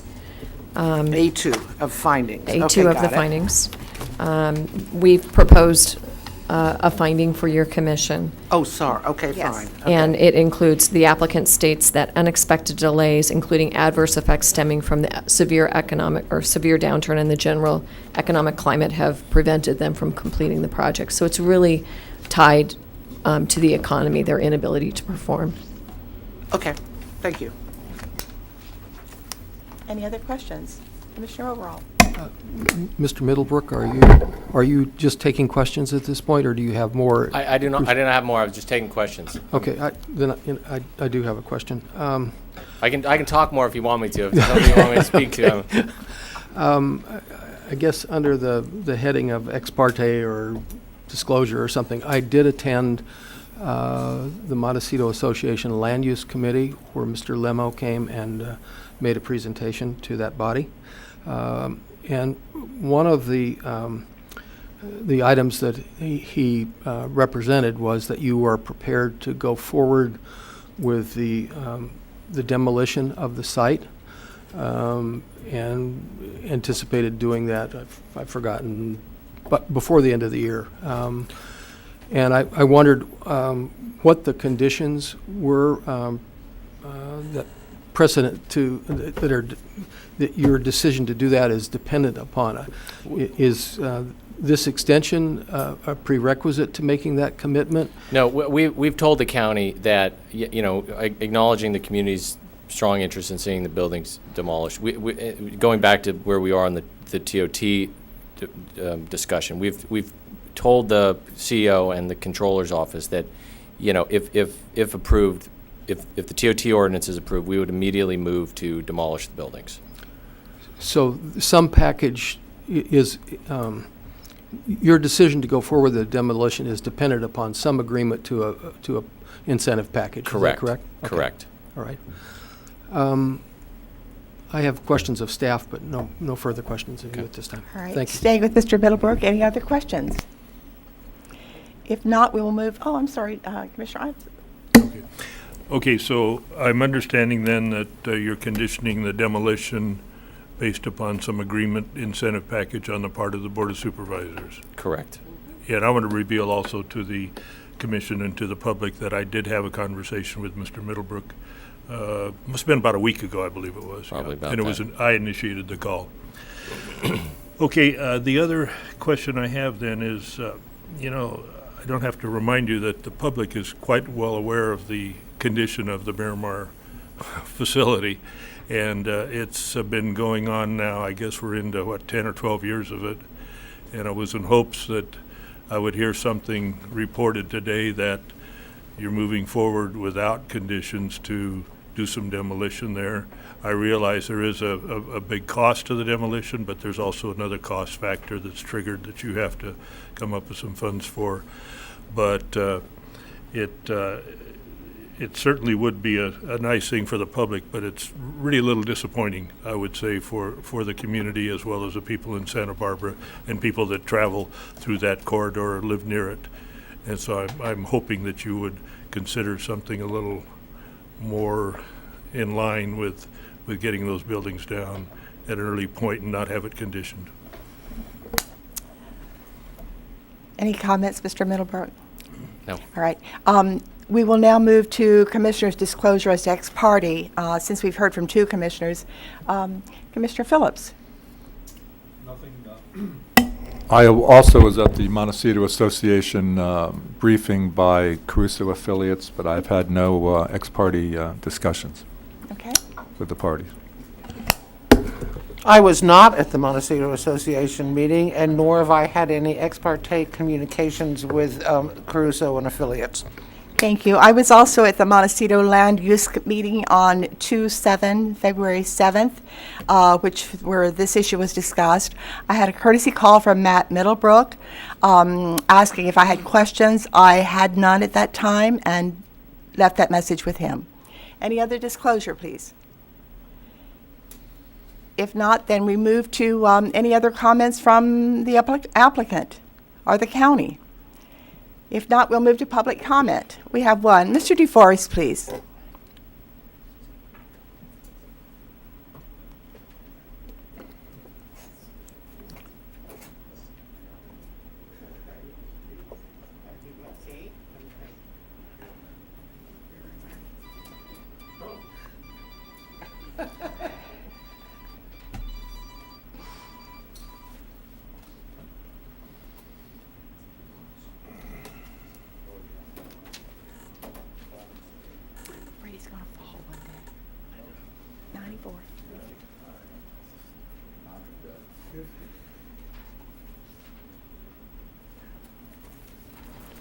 welcome you, sir. Good morning. I'm Kellum DeForest, and the question I have is, shouldn't the Planning Commission suggest to the Board of Supervisors some kind of quid pro quo for these extensions back? And I know times of financing has changed, but back in 1906, Mr. Caruso, speaking at the Montecito Presbyterian Church, assured us all that he had sufficient funds to build the new Miramar. It's now 6 years later. So maybe the commission could suggest that in exchange for exchanging the deadlines, that the Miramar demolition could go forward. I don't think demolition, it's not all that expensive considering what all the other projects Mr. Caruso has.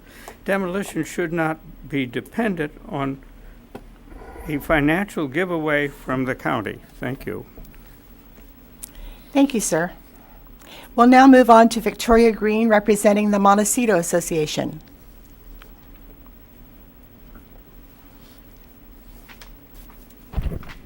Hello again, Commissioners. As you've heard, the Montecito Association had a presentation from Mr. Lemo at our Land Use Committee earlier this month, and then again, some discussion at our Board of Directors meeting. You have, I believe, in your possession a copy of a letter that we transmitted to the Board of Supervisors. It's really kind of restates what has been our concern for the past number of years, which is the condition of the site and our desire to see things move forward so that existing structures can be demolished. You know, we do continue to hear about the degradation of those structures, so that is our goal. Our Board of Directors also wanted to weigh in support of the one-year time extension on the coastal development permit. If you have any questions, I'm happy to answer them. Are there any questions? Comments? Thank you very much. I think it would be a good idea now to vote the record, to vote the letter from the Montecito Association into the record. Is it there? Madam Chair, it's one page, and I believe it was distributed to the Okay, thank you. Planning Commission. All right. As to process, where do we go now on this? Madam Chair, I believe you would go any additional questions that you might have and then deliberation. Okay, thank you. Commissioner Idelson. I do have a question for staff, probably, as well as anybody. But I always see in these letters, like the letter from the Montecito Association about the eyesore and the public health and safety. And I wonder about things like fire departments, health department, police, building and safety, and all of these agencies relative to these structures, that we don't see any reports from them or anything that's happened there as far as the demolition or the safety to the community. Do we have anything? Madam Chair and Commissioner Idelson, we have had building and safety and fire in particular. I don't remember if we asked public health to review the condition of the site and determine whether or not any additional cleanup was mandated by their ordinances. I think the Caruso Affiliates has worked with the fire department in particular to make sure that the site's kept in a safe condition, and we don't have any building and safety violations per se on the site because it is secure. So we've gone that path and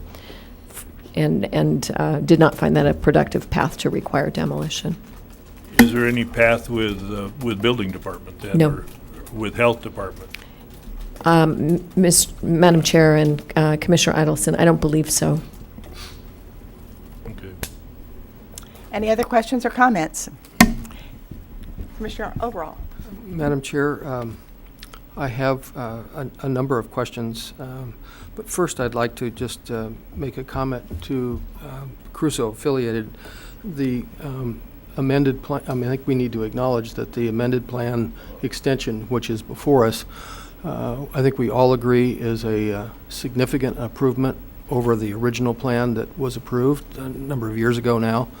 And there were revisions made after this body saw it last year that I think made it, at least in my mind, even better. But having said that, I think there are some questions that I have for Mr. Briggs related to where we are in this process. And leaving aside for just the moment the extension request, I want to understand what the status is related to this proposed demolition. Assume that a package of that is acceptable to the county and Crusoe affiliated is approved, and they go ahead with the demolition of the property. What happens to the status of the various permits that have been issued? Do they become vested, or is there another?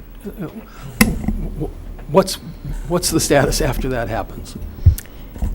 Madam Chair and Commissioner Overall, I think what you're asking is how would staff issue permits for demolition, and what would the effect be on the life of the permits? Right. So we have explored the possibility of issuing a coastal development permit essentially for the entire project, but with the conditions of approval being satisfied for demolition purposes. And we have identified the conditions that would need to be satisfied to issue that permit. That would be issuance of a coastal development permit for the entire project with follow-up conditions to be complied with before construction could occur. And that would not vest the permit, which is a very specific term, but it would result in permits not expiring. Now, I don't believe that the Crusoe Affiliates is interested in going forward with demolition without some assurances that the other financial incentives are in place. I think that's what we heard today. If that were the case, the at least conceptual structure of a TOT ordinance would only provide an opportunity for the project to be built out pretty much requiring that they immediately act on their permits. So in order to get a full 10-year TOT rebate. So I would expect that if we issued a condition or a coastal development permit for demo, that would be followed in relatively short order with the permits for actual construction of the project. Can you explain the difference between vesting and not expiring? Madam Chair and Commissioner Overall, in my non-legal way I can. Non-expiring, a permit non-expiring does not protect them from changes in land use that could occur. So if the County of Santa Barbara were to rezone the property or adopt specific requirements for development of a property, a non-expired permit would not be vested in the old rules per se, but would need to comply with the new rules.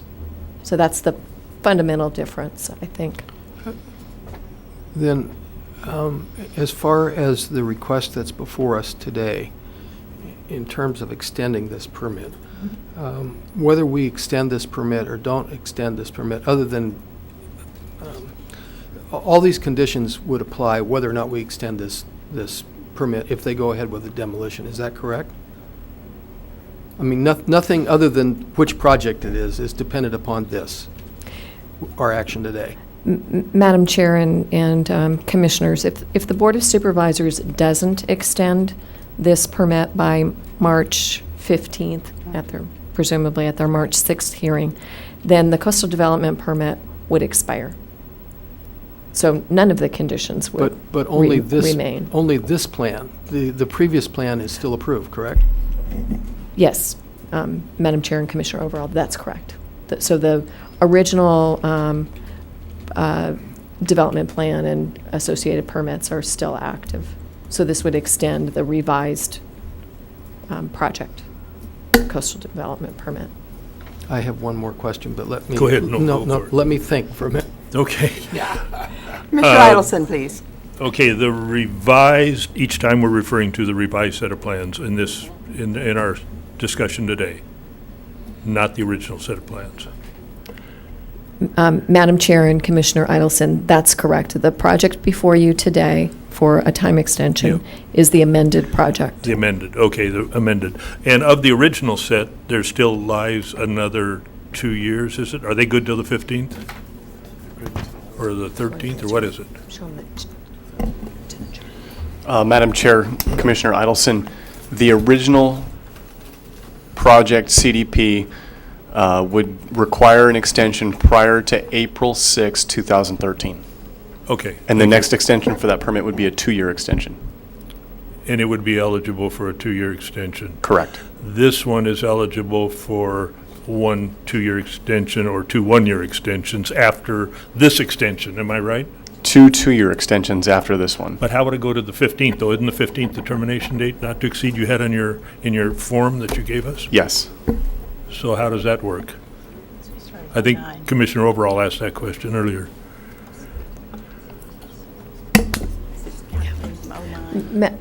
Madam Chair, if I could just respond to Commissioner Idelson's question. Essentially, you can't extend the coastal development permit past the period in which the development plan and the conditional use permits are valid. So even though there's an opportunity for additional extensions by ordinance, you can't extend that coastal development permit past the expiration of those discretionary permits. Okay. They have to be in effect. Mr. Overall, are you ready for the other question? This is partly question and partly comment.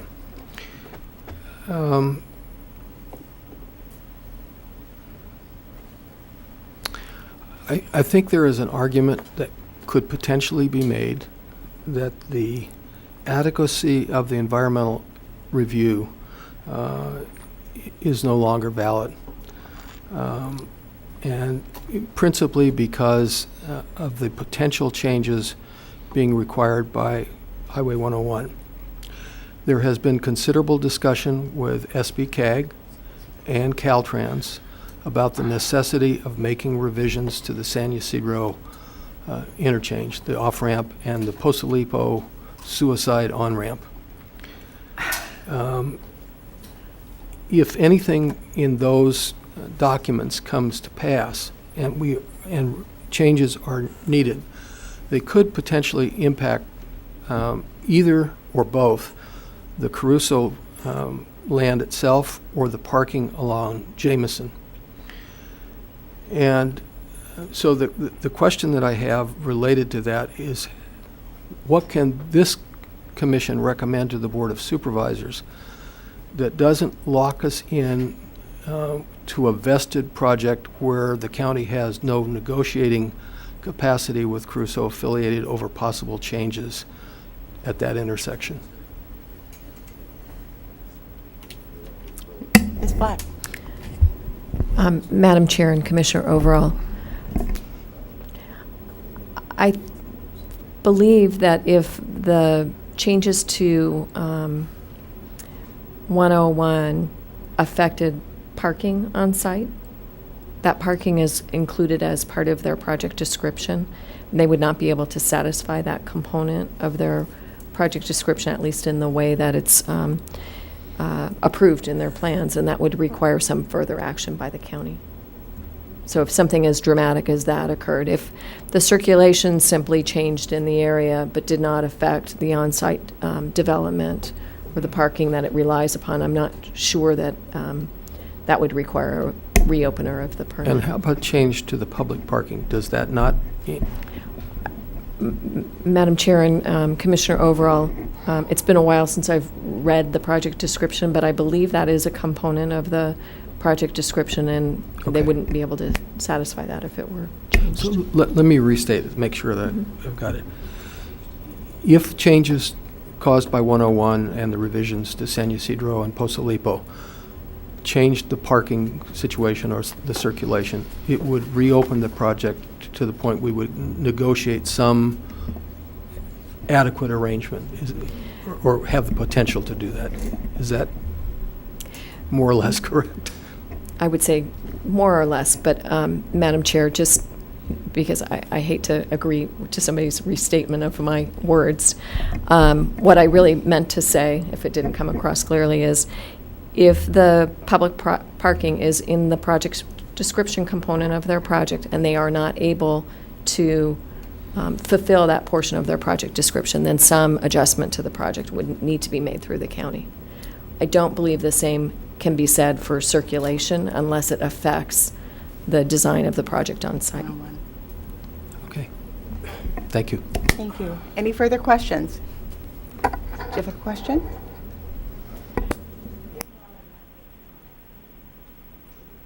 I turned it off instead of on.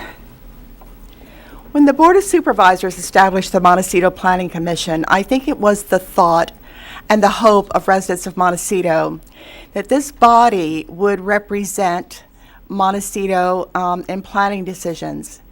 It was a very big step forward, and I think this commission has served Montecito well. It is my belief, based on my communications with the public, everything that I have read, and my sense of Montecito, that the priority for us is to demolish the buildings that are on the Miramar site. I would like to thank the Caruso team and Mr. Caruso for working with Montecito, but the time has come. I will support whatever incentives the Board of Supervisors decides would be appropriate, with the end result being the demolition of the buildings at the Miramar. And our hope for a project at some later date, I am sure we would all agree would be a very good thing. But at this point, my emphasis is demolishing the buildings at the Miramar. Having said that, I would move to the commission for any further comments before we go to a motion. Let me see, how am I going to say this? Madam Chair, I really appreciate your comments. I really do. But I do not wish the public to be left with that. I agree with your comments. I do not think that there are I do not think that all of the people of Montecito are really interested in having this whole project going forward with further extensions, further requests for this, the further changing of the ordinance of structure throughout. I mean, this TOT, whether we want to be straight about it, this TOT ordinance is going to impact the entire coastal area. Any other new hotel, the budget, all of it. So, if you actually do sit down and read blogs, there are a number of people over the past few days who actually have been very clear that they are not only interested in getting the buildings done, but they're certainly not interested in having these permits extended in perpetuity forever, which is part of the negotiation. So I just have to say that because this is a public hearing, and that I just, that is my opinion. I do not think it is only about the demolition of these buildings, and that it is very short-sighted of the community of Montecito to be able to give up a number of things just to get the buildings down. It's a whole big picture here. Thank you very much. Any other opinions? Yeah, I too want to second the information that Commissioner Gottstinker made. There's a lot more here than just extending this than taking the buildings down. Absolutely there is, but it's not within our jurisdiction. Well, yeah, but opinions we would love.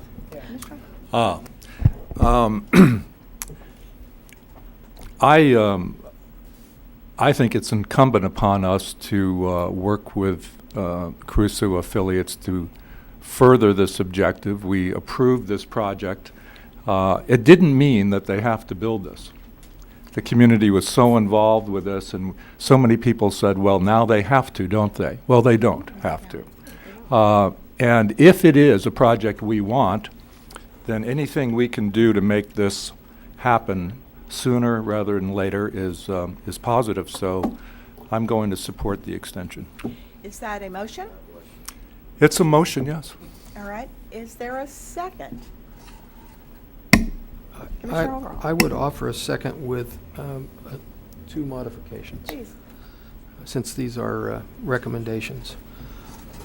One recommendation would be that as far as this extension is concerned, it's fine, but I think it should be noted that it would be, at least in my view, desirable not for the Board of Supervisors not to take some action that leads to a vesting in this project whereby changes in the environment cannot be accommodated by changes in the conditions of the project.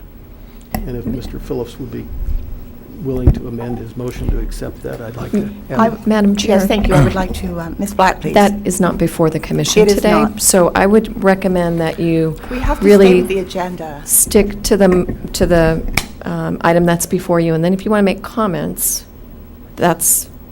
we can accept that as a comment.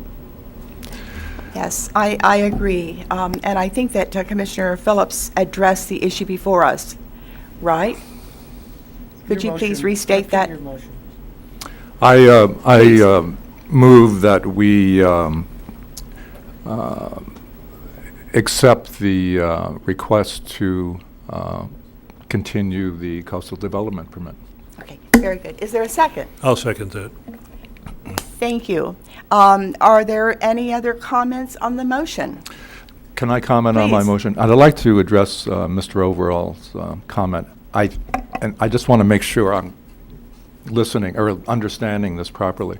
The legitimate issue of what happens should Caltrans affect the parking and circulation issue, which was part of our consideration when we approved the project. Yes, it was. It seems to me that should that happen before a permit is in place, then we need a new EIR. Afterwards, I don't think so. I think that's off they go, and that happened outside of their project. Is that how you understand that, Jack?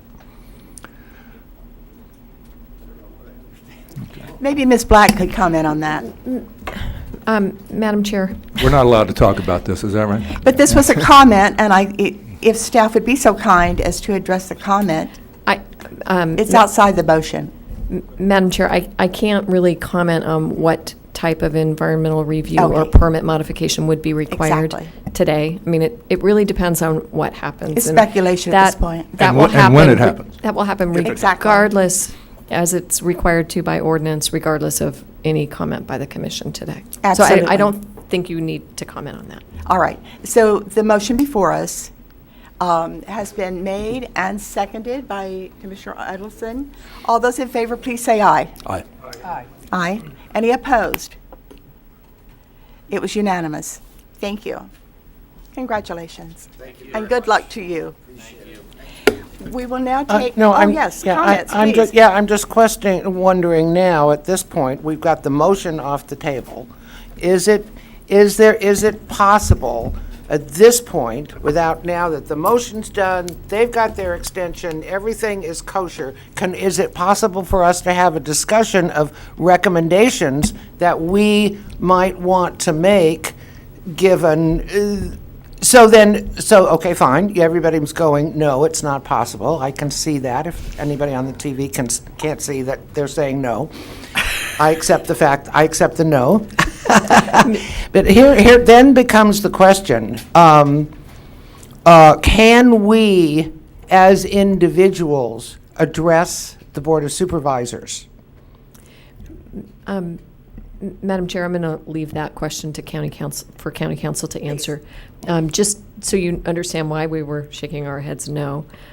This matter isn't agendized for your discussion today. Any discussion or comments on the TOT issue or any of the other issues. I'm happy and plan to come back to your commission at your meeting in March. We'll know at that point if the board's even entertaining going forward. They will not act on this before you have an opportunity to weigh in. They will only say, yeah, go study it some more. Yes, go study it some more, but there won't be any formal action by the Board of Supervisors before you have the opportunity to comment. Okay, So we'll thank come you. back in Okay, March. that's what I was, that's kind of, I was just feeling very constrained by the timing Right. of our hearing and the hearing on the 6th. But It's it's like, how do I get to say what I have to say here, you know? So we will have an opportunity. So we'll have an opportunity. So this is just going to be like a first reading, and then, Madam Chair, it's less than a first reading. oh, it's This even is, less. There's nothing to this read. is a concept without the details of the, the precise details in an ordinance format. This is just a hearing to consider the concept and for the Board of Supervisors to say, yes, go study it some more and come back with a draft ordinance for our consideration, or no, we don't even want to entertain this issue. Thank So you. it's just that first step. So in March, I can tell you where the board hearing went in terms of whether or not we're going to move forward. And if they want to move forward and further consider it, then I think your comments would be helpful at Yes, that point. thank you. Further to the subject of staying on the agenda, one of the big reasons for that is that the public would have no notice that this body, or whatever hearing body, was going to be making a decision or having a discussion about an issue that they might want to comment on. So let's please take a 10-minute break, and then we'll reconvene. Ms. Burrows, Commissioner Burrows, before we break, I would like... Commissioner Overall, back in like- session, please. I'd like County Council to respond to the question of us addressing individually the Board of Supervisors. Madam Chair and Commissioner Overall, I would say you do have the option as individuals to participate in other public hearings, including the Board of Supervisors. You need to be very clear that you're doing so as an individual, but I would strongly caution you that if on the Brown Act, because if a majority of you were to attend that meeting and participate, we could potentially have a Brown Act issue. So we just want to be very clear about what your participation is and what your role is. And what I'd recommend is if any of you individually would like to do that, to go ahead and contact me, and I can give you some guidance on how to do that, just so that we can stay within the constraints of the Brown Act. Thank you.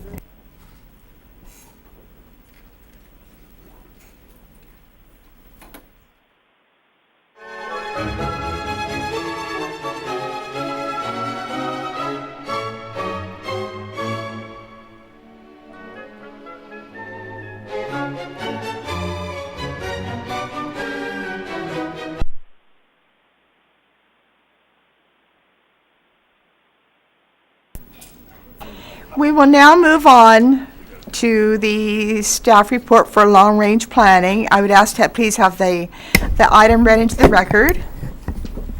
Thank you, Madam Chair. The following is a hearing on the request of long-range planning for the Montecito Planning Commission to receive and review the 2012-2013 annual work program and direct staff to forward any comments to the Board of Supervisors. Thank you. Is Mr. Hunt, please. Good morning, Chair and Commissioners. I'm Jeff Hunt, the Director of Long Range Planning. With me this morning is David Lackey, a Supervisor in Long Range Planning, who will be providing the staff presentation. Staff is requesting the Commission review and prioritize projects in the work program. The work program contains many pages of information, but we suggest that you primarily focus on Table 3 on page 11, which addresses potential short-term projects, and Table 4 on page 12, potential mid- and long-term projects. Based on community concerns and issues, long-range planning receives many suggestions for projects from many sources, including citizens, organizations, commissions, and the board. However, even in the best of times, the suggested projects far exceeds the capacity of long-range planning. And this is especially so with the continuing budget struggles.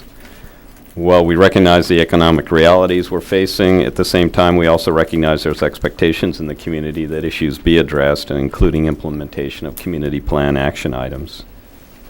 Because staff availability is dependent on several factors, we don't really know what staffing levels will be available next year, and actually throughout the year, staffing levels can fluctuate.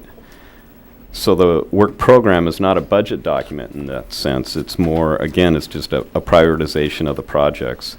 If more staffing becomes available, projects lower on the list would then receive staff allocations. Conversely, if staff reductions occur, then projects would not be allocated staff.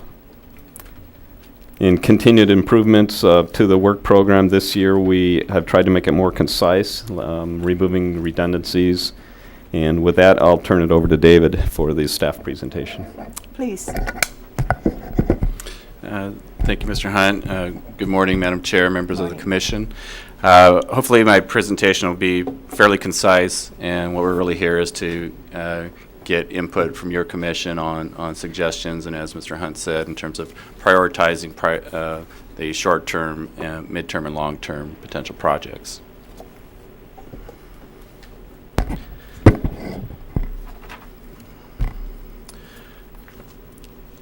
Overall, the work program is intended to be consistent with the county's core ACE values, which include accountability, customer focus, and efficiency. The proposed work program project list reflects the department's continual efforts to be responsive to the public and the recognition that current budgetary constraints could affect these efforts. The work program focuses on projects that contribute to economic development to help improve the county's local economy, continuation of current multi-year projects, which are still in process and require continued commitment of resources, and also to pursue action items in currently adopted community plans, which have yet to be implemented.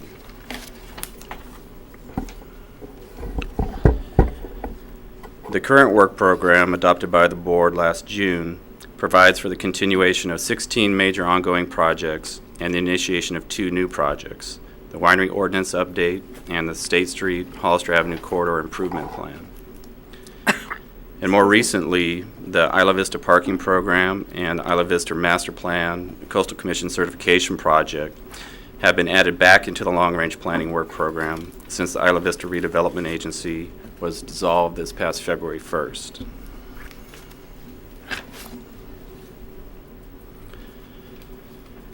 During the current fiscal year, Long Range Planning Division will have completed 6 major projects. And this includes anticipated approvals later this spring and early summer for the alcohol-related use regulations, the Orchid Community Plan amendments, the Agricultural Buffer Ordinance, and the Mobile Home Park Conversion Ordinance.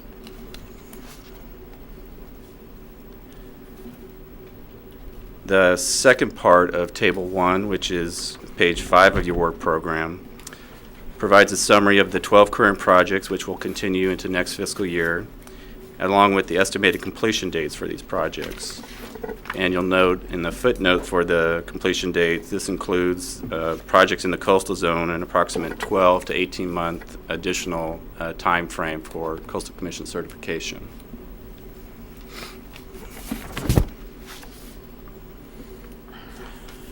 Attachment B of the work program includes project summary sheets for potential new short-term, mid-term, and long-term priority projects. The short-term priority projects are recommended to begin in 1 to 2 years, mid-term in 3 to 5 years, and long-term projects in 5 to 10 years. The list of potential new short-term priority projects is included in your work program as Table 3 on page 11. The short-term priority list includes new projects which contribute to economic development and implement one or more of the county's comprehensive plan or community plan goals. For example, the Agricultural Production and Processing Ordinance Amendment would provide greater flexibility for production and processing of agricultural products. The Airport Land Use Plan Consistency Amendments would update the comprehensive plan as mandated by the state. And the Economic Development Program would identify goals and strategies to enhance the county's local economy. The projects on the list are ranked in descending order of priority based on Long Range Planning's initial ranking, and staff is seeking input and guidance from your commission to make any recommendations on priorities should additional funding become available.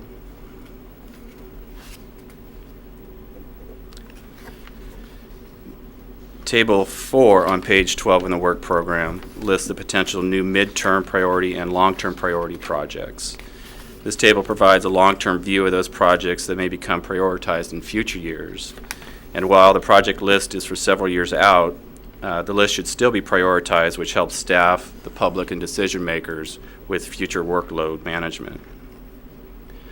For example, project number 30, the 2015-2023 housing element update, could begin as early as summer 2013, depending upon the timing of approval of the Sustainable Community Strategy by SBCAG.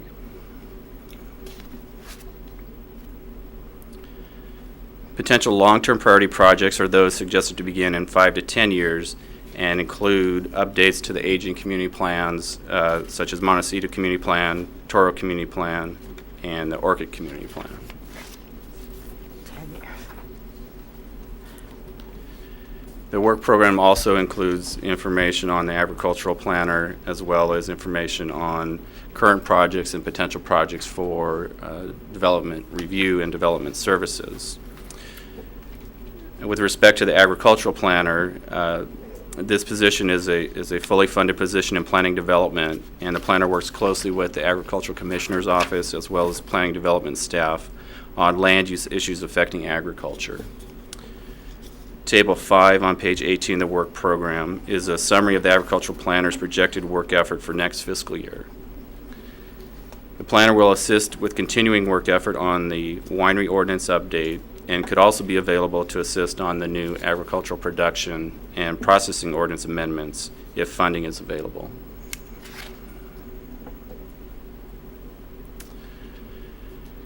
Staff would recommend that your commission receive and review the 2012-2013 annual work program, direct staff to forward a recommendation to the Board of Supervisors to continue work on the current projects, required services, and operations and management, and to prioritize recommended new projects for the 2012-2013 annual work program. And that concludes staff's presentation, and we'd be glad to answer any questions you may have. Are there any questions or comments? Mr. Overall, please. I'm curious how the listing was developed. Is this the order in which the projects came in? Were these the priorities that were established last year? What accounts for them being in this sequence? On the short-term priority list, we did take into consideration the final ranking of the short-term list that the board adopted in our work program, as well as emerging new projects, and looked at some of the goals that we had established for the work program to identify projects that could promote economic development. Some of the projects, such as number 13 and number 17, the Los Alamos Parking and Pedestrian Plan and the Climate Adaptation Plan, the Long Range Planning Division is actively seeking grant funding for those, and so we would likely only pursue those if and when we're successful in receiving funding for those projects. The project, such as the Airport Land Use Plan consistency, is really a mandated item that the county would need to address. The Airport Land Use Commission is reviewing, updating countywide the Airport Land Use Plan, and local jurisdictions would be required to be have their general plans consistent with that adopted plan. And so that may be approved by SBCAG as soon as later this calendar year. So that would be something that the county probably would need to do sooner than later. So it's a mix of different reasons in terms of why long-range planning initially ranked the list. Both emerging issues, things that may be funded by grants, and certainly projects that have a link to promoting economic development associated with the land use planning issues. Any other comments? If not, then we can move to recommend new projects or discussion of the projects that are before us. Madam Chair, do you want Please. to take public comment before you discuss and deliberate? And I thank you. Victoria Green with the Montecito Association. We so welcome your comments. Please don't be off-put by my overlooking you. Well, I'm still here. Yes, thank Victoria you for Green on saying- behalf of the Montecito Association. I Right. have 7 copies of a document you've seen before. Please.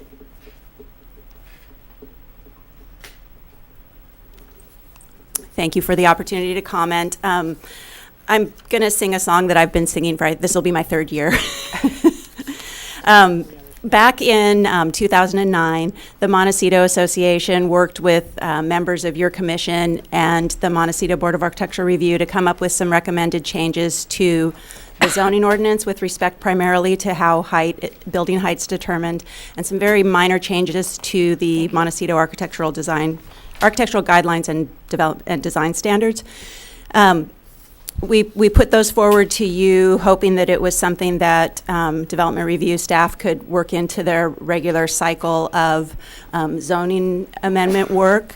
It eventually morphed into something that has been showing up on the 5-year work program as a short-term priority project. It's what has been described as number 21 there on your list of potential new projects.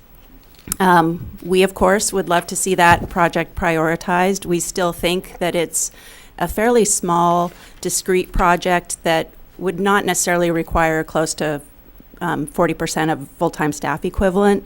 You know, it's our hope it could work into the cycle of ordinance updates, and the association's been willing from the get-go on this to work with the county to move this forward and provide whatever support we can. We did actually, in what we provided back in 2009, come up with suggested ordinance language changes and specific changes to the architectural guidelines language to try to make this an easy thing to move forward. So we'd love to see it moved up on the priority list. We'd love to see it funded if there is funding available to do the work. And beyond that, I guess we're hopeful that it could just be considered part of the regular cycle of ordinance revisions that the department works on each year so that we could move this forward finally. Thank you. Thank you so much.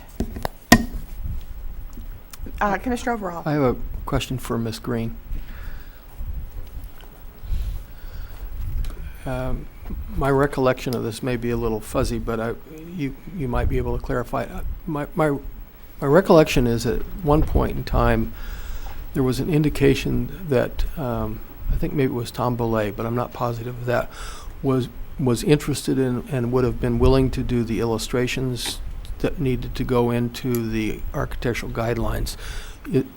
First, is my recollection correct? And secondly, if that is correct, is that offer still on the table? Madam Chair, Commissioner Overall, you know, I haven't asked Tom recently. He continues to serve on our board and our land use committee, and he is always willing to volunteer for things. He did definitely in the past say that he would do that work, and I think you had someone volunteer to do it when the architectural guidelines were originally done. So, you know, any way that we can help through volunteer efforts to reduce the cost of this project, we're willing.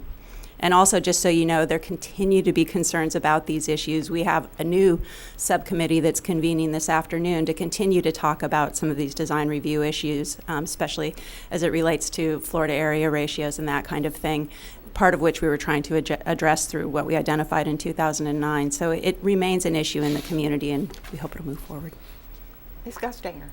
Mr. Overall, I actually can speak for Mr. Belay on this because I'm actually working with him on a project right now, and he is absolutely available to move forward with the height calculations and all of the drawings and everything that he had proposed back in 2009. I mean, as of last week when we actually talked about this, okay. and he said, anytime, I'm available, let's go. You know, so. I think I see Mr. Hunt making notes to that effect. Yeah. Are there any guidelines for citizen involvement in this process? Are we all welcome to come on down? So actually, he would, I think it's not in this process, he's not saying, what Mr. Belay is volunteering is actually being involved in number 21. Yes. Yeah, but that they don't control, they're not going, long-range planning's not going to be doing that project. It will fall to the planning department to do that project. Madam Chair, if I can Yes. comment. Actually, it would be the long-range planning staff in the planning department who would do They that would project. actually redo the whole the guidelines and all of that? It wouldn't be a That's- plan, it's not a P&D? They are in P&D. Oh, God, I see what you're saying. Okay. Long-range planning staff prepared the Montecito Community Plan. Got the it, design okay. guidelines. Okay. Previously, and that's how we're proposing that the work be accomplished when it's Okay. funded. Yeah, Have you because been- I know there's a number of other people who are very interested in that project. So when the time comes, maybe we can discuss how that's volunteers. Yeah, how would volunteers, you maybe would like to develop some guidelines for volunteers? Yes, sir, please. Madam Chair, in other community planning efforts, certainly we have had architects and other professionals provide, be very helpful in helping to assist either with graphics and some of our design guidelines in other communities. So certainly that would be something that we would encourage and welcome, and if we had the project initiated, we would certainly welcome that.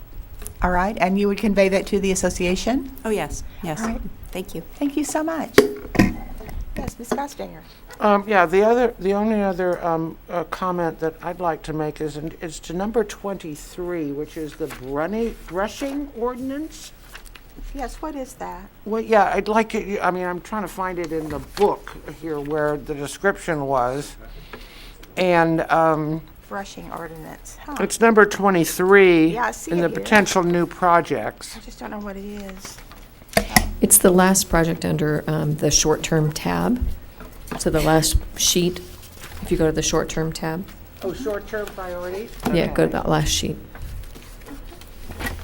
Okay. Where is it? Short-term, goal, to develop a set of ordinance provisions governing brushing and vegetation management.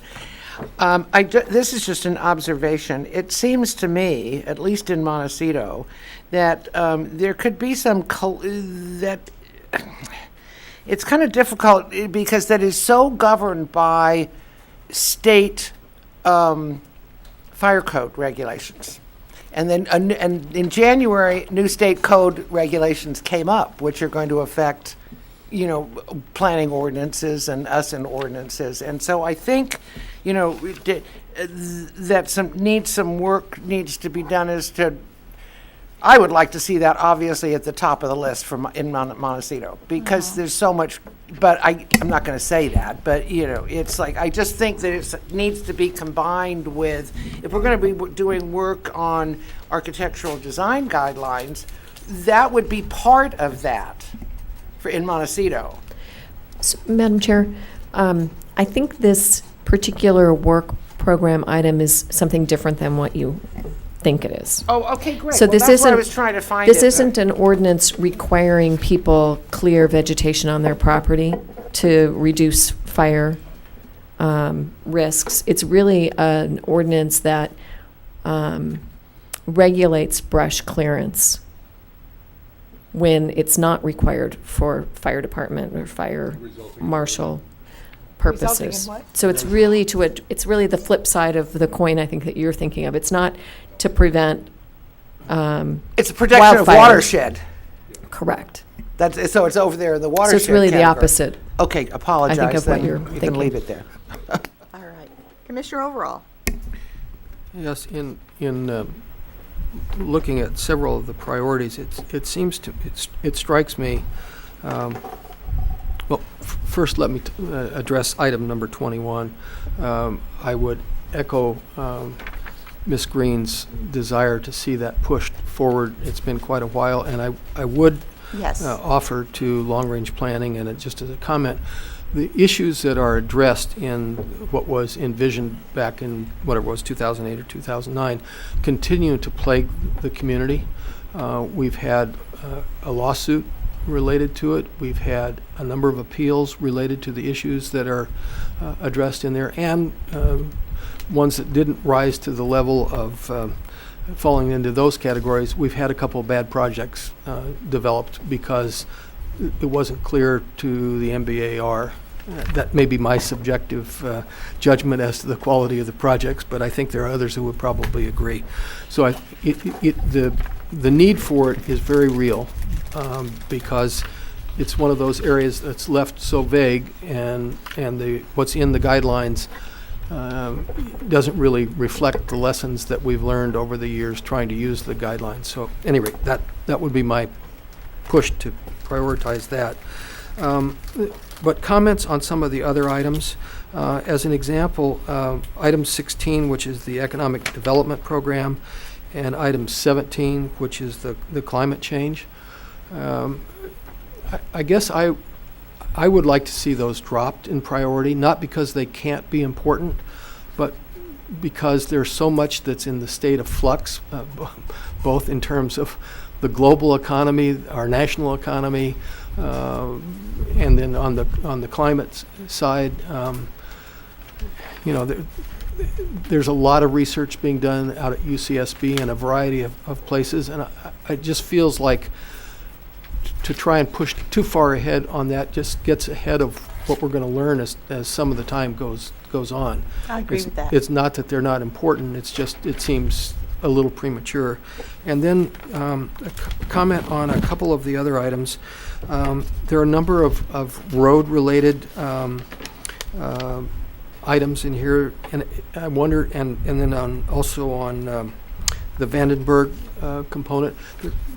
You have on this one, you have the visioning process, and then on the next, on the table 4, you have the, if I can find it, I think you have the community plan. Number 26, yeah. Commissioner. It seems to me that those really are the same thing. I mean, they're part of the same project. And if the whole project is too expensive to undertake at this point, then I would suggest drop the visioning process back until you can see, until you can envision a time when you can fund carrying the project through to completion. So I guess that would, let's see, you had the roadway standards, you have some parking issues. At any rate, it seemed like there are several of them that might be able to be grouped, particularly in light of the limited budget that you have, and you start on it. Maybe there's a workflow that comes out of that being grouped together that is more efficient than jumping from one project to the next. So those would be my comments on it. Thank you. Any comments from other commissioners?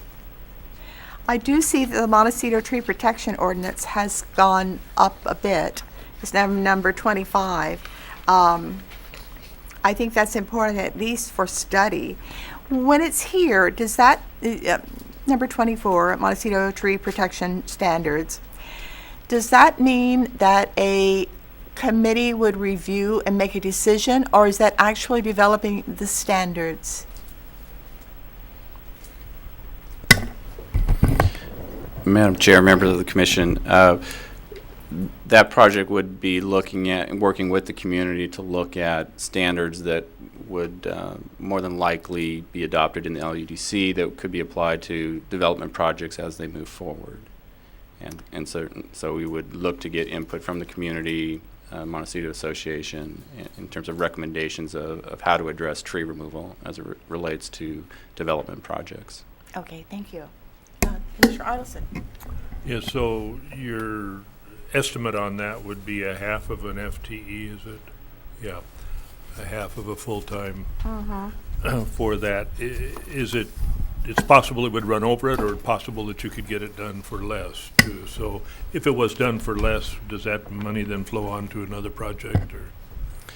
Madam Chair, Commissioner Idelson, yes, certainly anytime we can have cost savings and efficiencies in our initial projections, it benefits our overall budget in terms of being able to move on to other projects and priorities. Okay. Commissioner Overall. Madam Chair, and related to that, the Montecito Tree Ordinance, and then on the next chart that we have, which is item number 41, which is the Montecito Community Plan. Two comments. Unless my recollection is wrong on this, I think the Montecito Community Plan is the oldest of those plans. It's been, hasn't been updated. I think the Orchid Plan and the Toro Canyon Plan are both far more recent than the Montecito Community Plan. So I would think that perhaps that might be appropriate to move that up in the list. And I'm not sure, but what the Montecito Tree Protection Ordinance, depending upon when you could get to the community plan, might actually be better wrapped into a discussion about the community plan. As you know, the tree thing has been caused some dissension in the community, and maybe when we get to the actual process of saying what do we want this community to look like going forward, and how do we update the community plan, that actually might be a much better place to have that conversation than isolated by itself. So I guess I would combine those two. So we would incorporate that there. Okay, that sounds like a good idea. Are we in agreement? Rather than have it standalone? Yeah, it's a really good idea. It's a great idea. Whoops. Mr. Idelson. Yeah, I agree. That is a good idea. I wonder, though, how about the people that are specific on that tree ordinance, how they might, there's quite a group of people that are pertinent to that and thinking that this would get laid off until we could attack the other one. As it puts it down the list of ways, are we ready to do that? One thing that I would point out to the commissioners, you keep referring to this as the Montecito Tree Protection Ordinance. It isn't language that way. It's standards, right? But both Mr. Overall and Mr. Idelson put it into ordinance, not in standards. You know, and I think that given Mr. Overall's suggestion, if it is a Montecito Tree Protection Standards, then actually the right place would be for it to be inside the community plan. Where I would want to move that would be under the classification of Montecito Architectural Design Guidelines and Development Standards, because it is tree protection standards that could be folded into the architectural guidelines. So I guess get a little complicated over here, but that's just my thought, is that trying to take the Montecito projects that we've got in the work program and somehow consolidate them so that they would all work together but not separately. That's just my thought. Can we do that? Your job. Can we recommend that? We can recommend anything. That's I was just going to say, Madam That's Chair, what I'm thinking. you're free to recommend just about anything. One advantage of breaking out items is they can progress faster. They don't require such a large allocation. They don't get bogged down by being tied to a bigger project. point. But it's a dilemma. There is advantages of combining them, efficiencies, et cetera. So it's a dilemma, and it's up to you to recommend what you think is best. Good point. All right, so let's not leave the Montecito Tree Protection Standard quite yet. What do we want to recommend on that? Madam Chair, might I give input? Please. I just wanted to clarify that I think that item ended up on the list last year and then got carried over this year based on work that the association was doing to try to implement existing action items in the Montecito Community Plan. Okay. So the Montecito Community Plan is, to your point, Commissioner Overall, it's really clear on the desire to protect native and specimen trees. Very clear on those desires. Those standards and policies are currently implemented when development projects move through the planning process. And there's a mechanism to protect trees in that regard. What there isn't in Montecito is a mechanism to protect trees outside of the development process. So there are some protections in the coastal zone. So putting those aside, there's no protection for individual trees not associated with any development project for the most part in the inland area. So that item arose out of community concern about trees that were being removed and where there were not mechanisms in place. But back when the community plan was adopted, there was an action item in there to develop tree protection ordinances. So that exists in the community plan. Perhaps the community's changed in terms of overall, in terms of whether it sees the trees as an important resource in the community. I kind of doubt that, but I think the desire is still there, and I think that while it's not something the association has chosen to push in current times, given current budget constraints, it remains an issue. I've just I think I had 2 calls last week where I had to tell one of them where I had to say, I'm sorry, but there's nothing that stops them from cutting down that huge oak tree. So it remains something that we, hopefully someday will move forward. Yes, it's controversial and it's difficult, but what we're looking for is probably something that's an ordinance. So not changes to the community plan, but mechanisms within the ordinance that would provide guidance for when trees can be cut and some kinds of protections as well. All right. Thank you for letting me participate in that. I have a question for you, Victoria. May I? Please, of course. Okay. How would the coastal tree ordinance that we have, or standards, as you may say, how would that be if those were extended for the Montecito planning area? Are they unrealistic? You're asking me to remember exactly what those do. So potentially, I think basically what the coastal provisions do is require a coastal development permit for removal of I think it's just oak trees, 6 inches in diameter and greater. So I don't, I think that it's described by the diameter. Oh, okay. Yeah, and I believe specimen trees might be, or maybe it's just butterfly trees and the oaks. So, that might be one way to approach it, but it may be more restrictive than what people would be interested in having put in place. It's one of those topics that you can get some reasonable people together in a room and you'll get all kinds of views on what ought to be regulated, what not ought to be, and how. Ms. Black, did you have a comment on that? Madam Chair, I was getting the Article 2 provision so I could tell you what. Okay. Because, like Victoria, I don't remember off the top of my head either. All So right. David's getting them. We'll wait to get that. We'll see if Ms. Van Mullen can pull it up online faster than David can find a hard copy. But back to the work program here. All right. So on number 25, staying with the trees, did I understand that you would recommend that Montecito tree protection ordinance might be better than standards?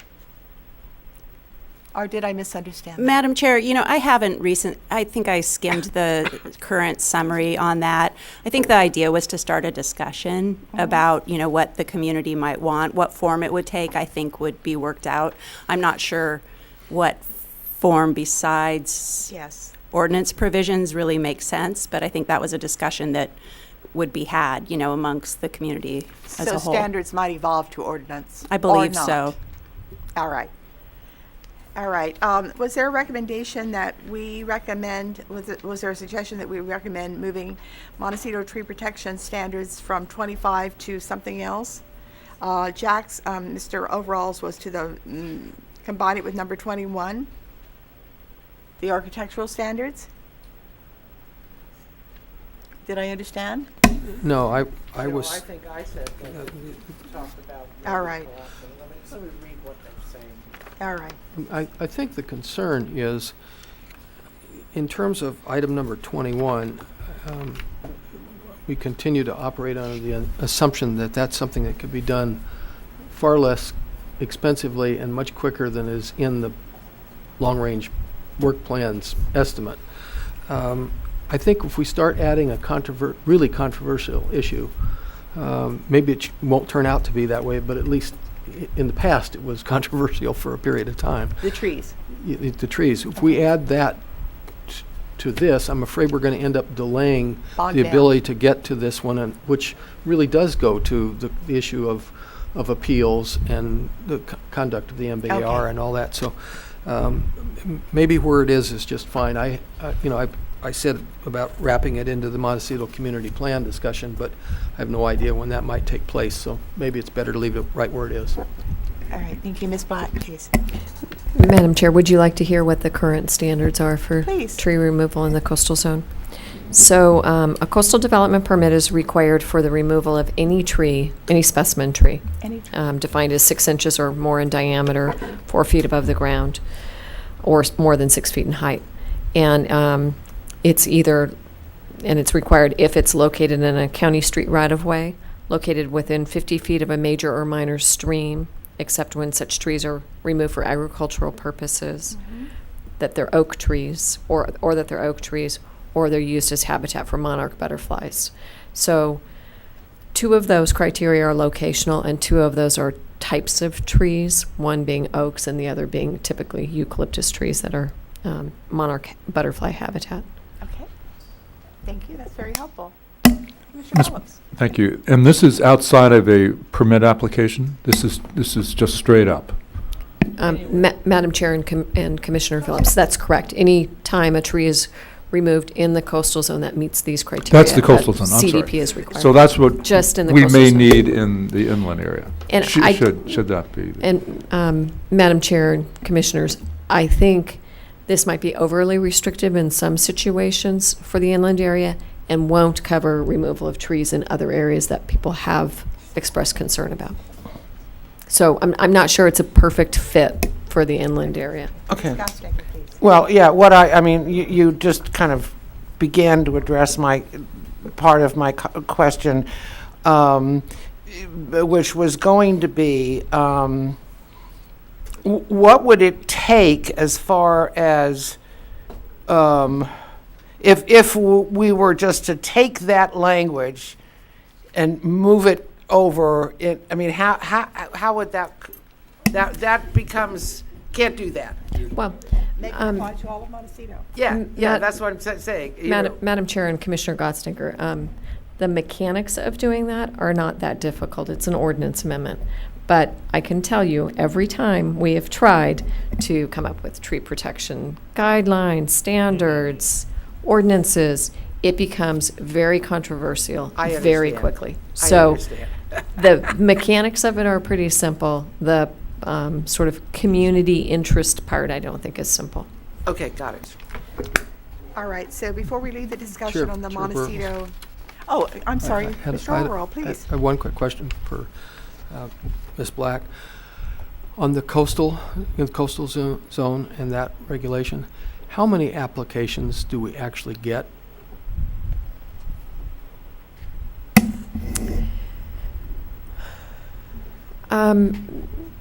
Madam Chair and Commissioner Overall, I don't know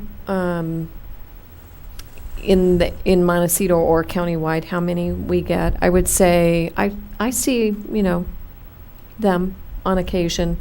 What I think the provision also helps is when it is clear to people that somebody's going to remove a tree that requires a permit. We often get calls about it, and so we can alert people to it, or we're addressing it after the fact. I guess I'm just concerned, I don't want us to implement another ordinance that gets ignored, and we don't have the ability to enforce it. So that was the thought. Thank you. Would that permit be appealable? Because we've never seen a tree issue, I don't think. I'm sure we have. Madam Chair and Commissioner Phillips, it depends on where it's located as to whether or not it'd be appealable.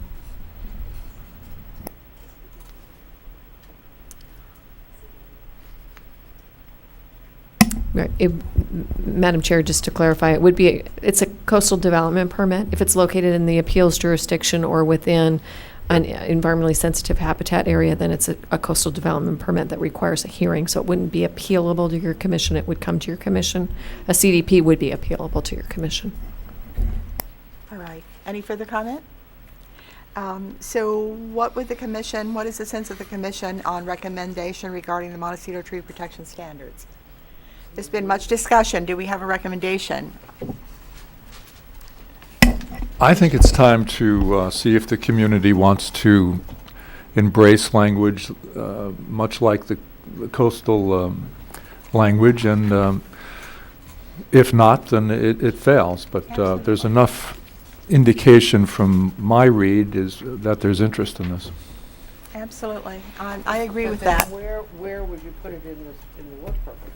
Well, that would be up to the planners to recommend for us, right? That's what we're supposed to be doing. Oh, I'm sorry, in the work program, yes. That's what we're talking about. Yes. It's like whether we want it You're or not. right. Great, So but what do we do with it today? Madam Chair, just to give the commission a little bit of an indication of what we're looking for, I think what would really help us is for you to recommend the priorities of the projects that we've presented to you, or to identify any other project that isn't on this list.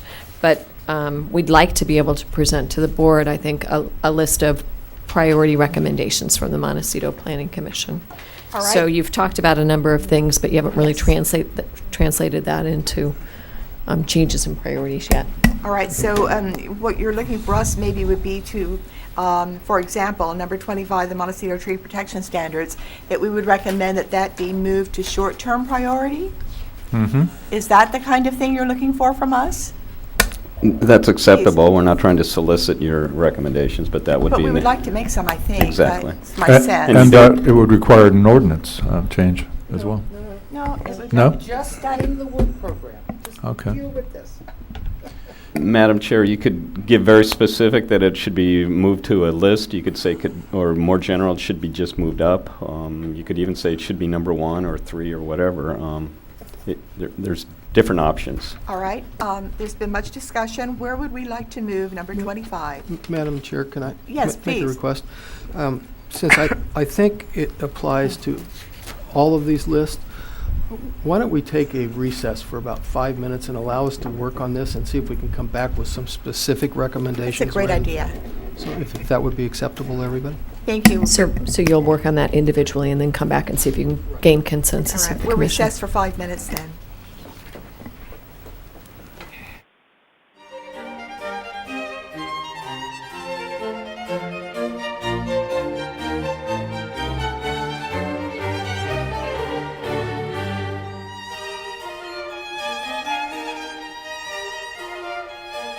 Overall, would you like to begin the discussion? Let's see. I took items number 13 and 17, which I believe you indicated were dependent upon grants in order to do them. And I kind of took them off the table. Whenever you get the grants, you do them, I guess. 13 through 17 off? 13 and 17. Oh, 13 and. And then I took, because it's a low-cost item and because there seemed to be some urgency, I moved number 14, which is the airport, to the top. Next, I moved the Montecito Architectural Guidelines, number 21, to position number 14. I took the agricultural production processing, which is a fairly expensive one, which is item 15. I left it in slot 15. Number 19, which is a sign ordinance, fairly inexpensive, I moved it to 16.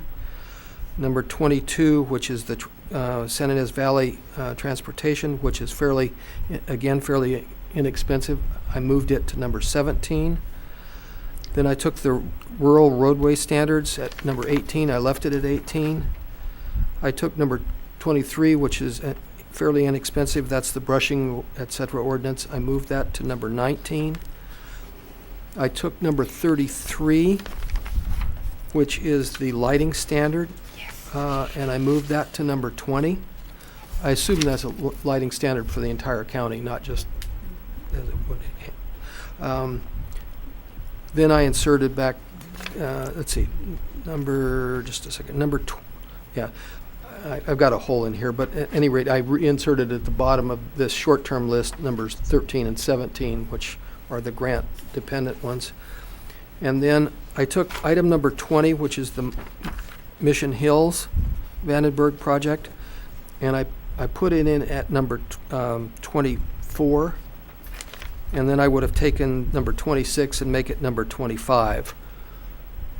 And then I would follow that with the Montecito tree ordinance at number 26. And that's as far as I got. All right. I would hope that we could do better than moving the Montecito tree ordinance down from 25 to 26. Do you see a place where we might get that in the short-term priority? You could put it in at number 23. All right. That's some help. Comments from the commission, please?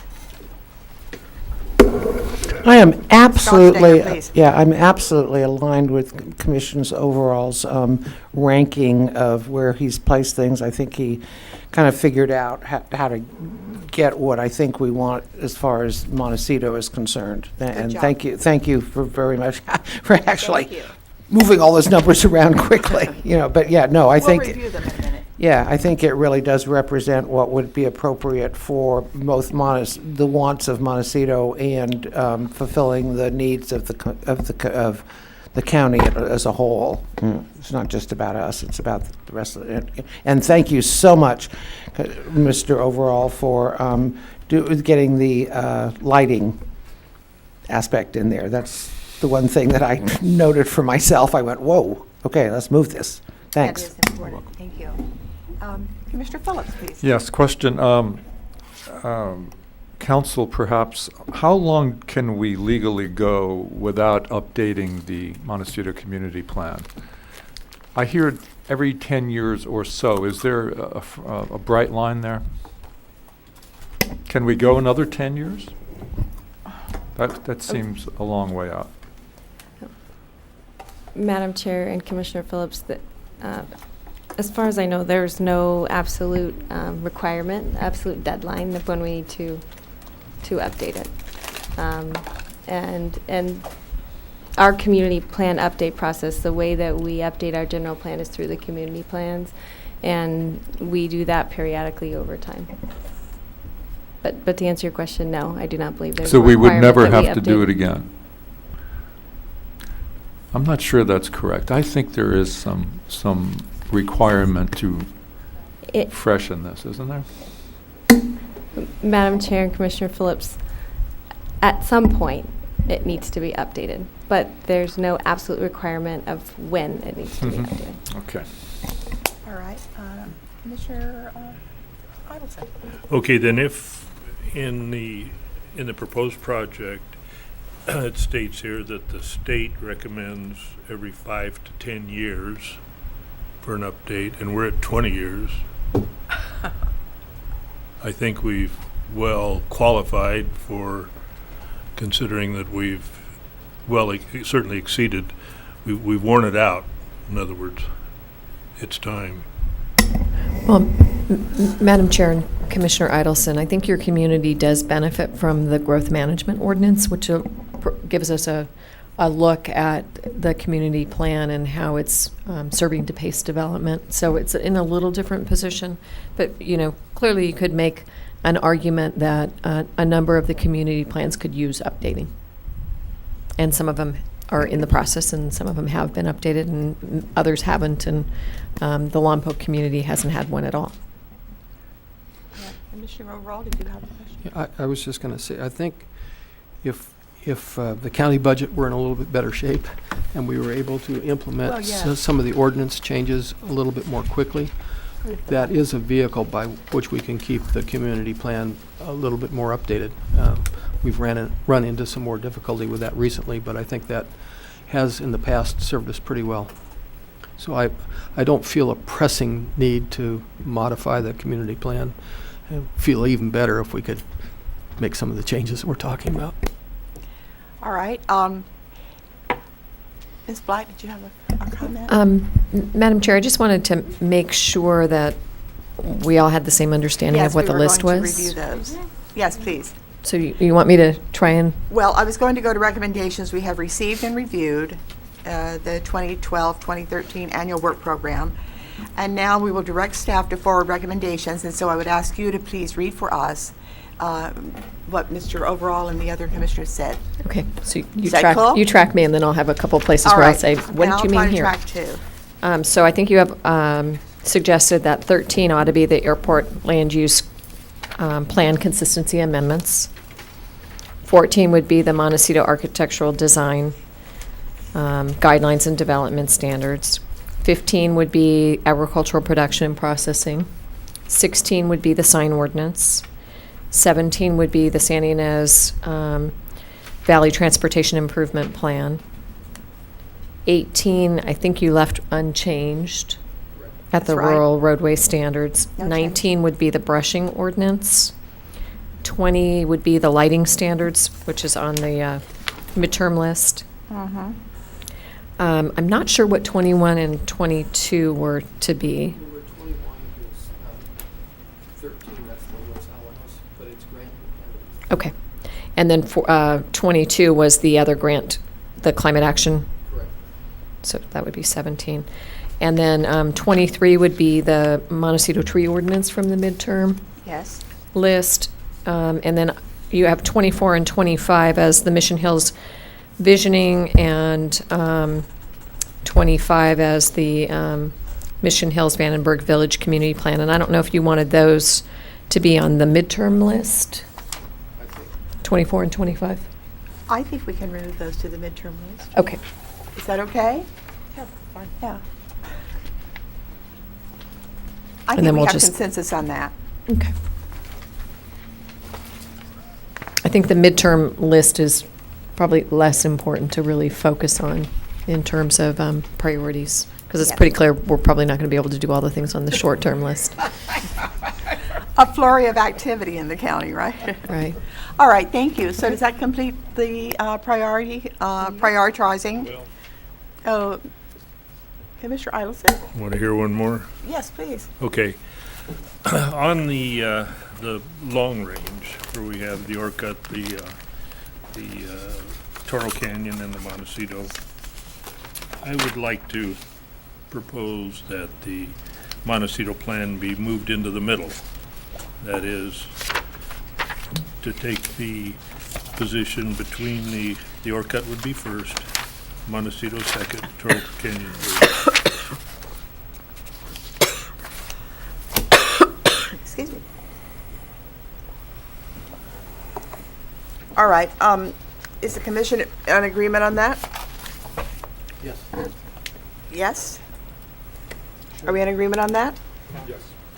All right, then we have prioritized, and we would like to make these recommendations from our commission. And I believe our work is done on this. Madam Any Chair, I other think you would want to comments? put that into a motion and vote on it. Oh, we do need a motion? Yes. Okay, is there a motion to accept the work we have done today? So moved. Is there a second? Second. All those in favor, So- please say aye. Aye. Any opposed? Thank you. So to recap, that's to accept the report and make the recommendations as we articulated today on the Please, priorities. yes, I think that is what we would like. Great. All right, we are adjourned. Thank you. Thank you for a really good meeting, guys. We got a lot done.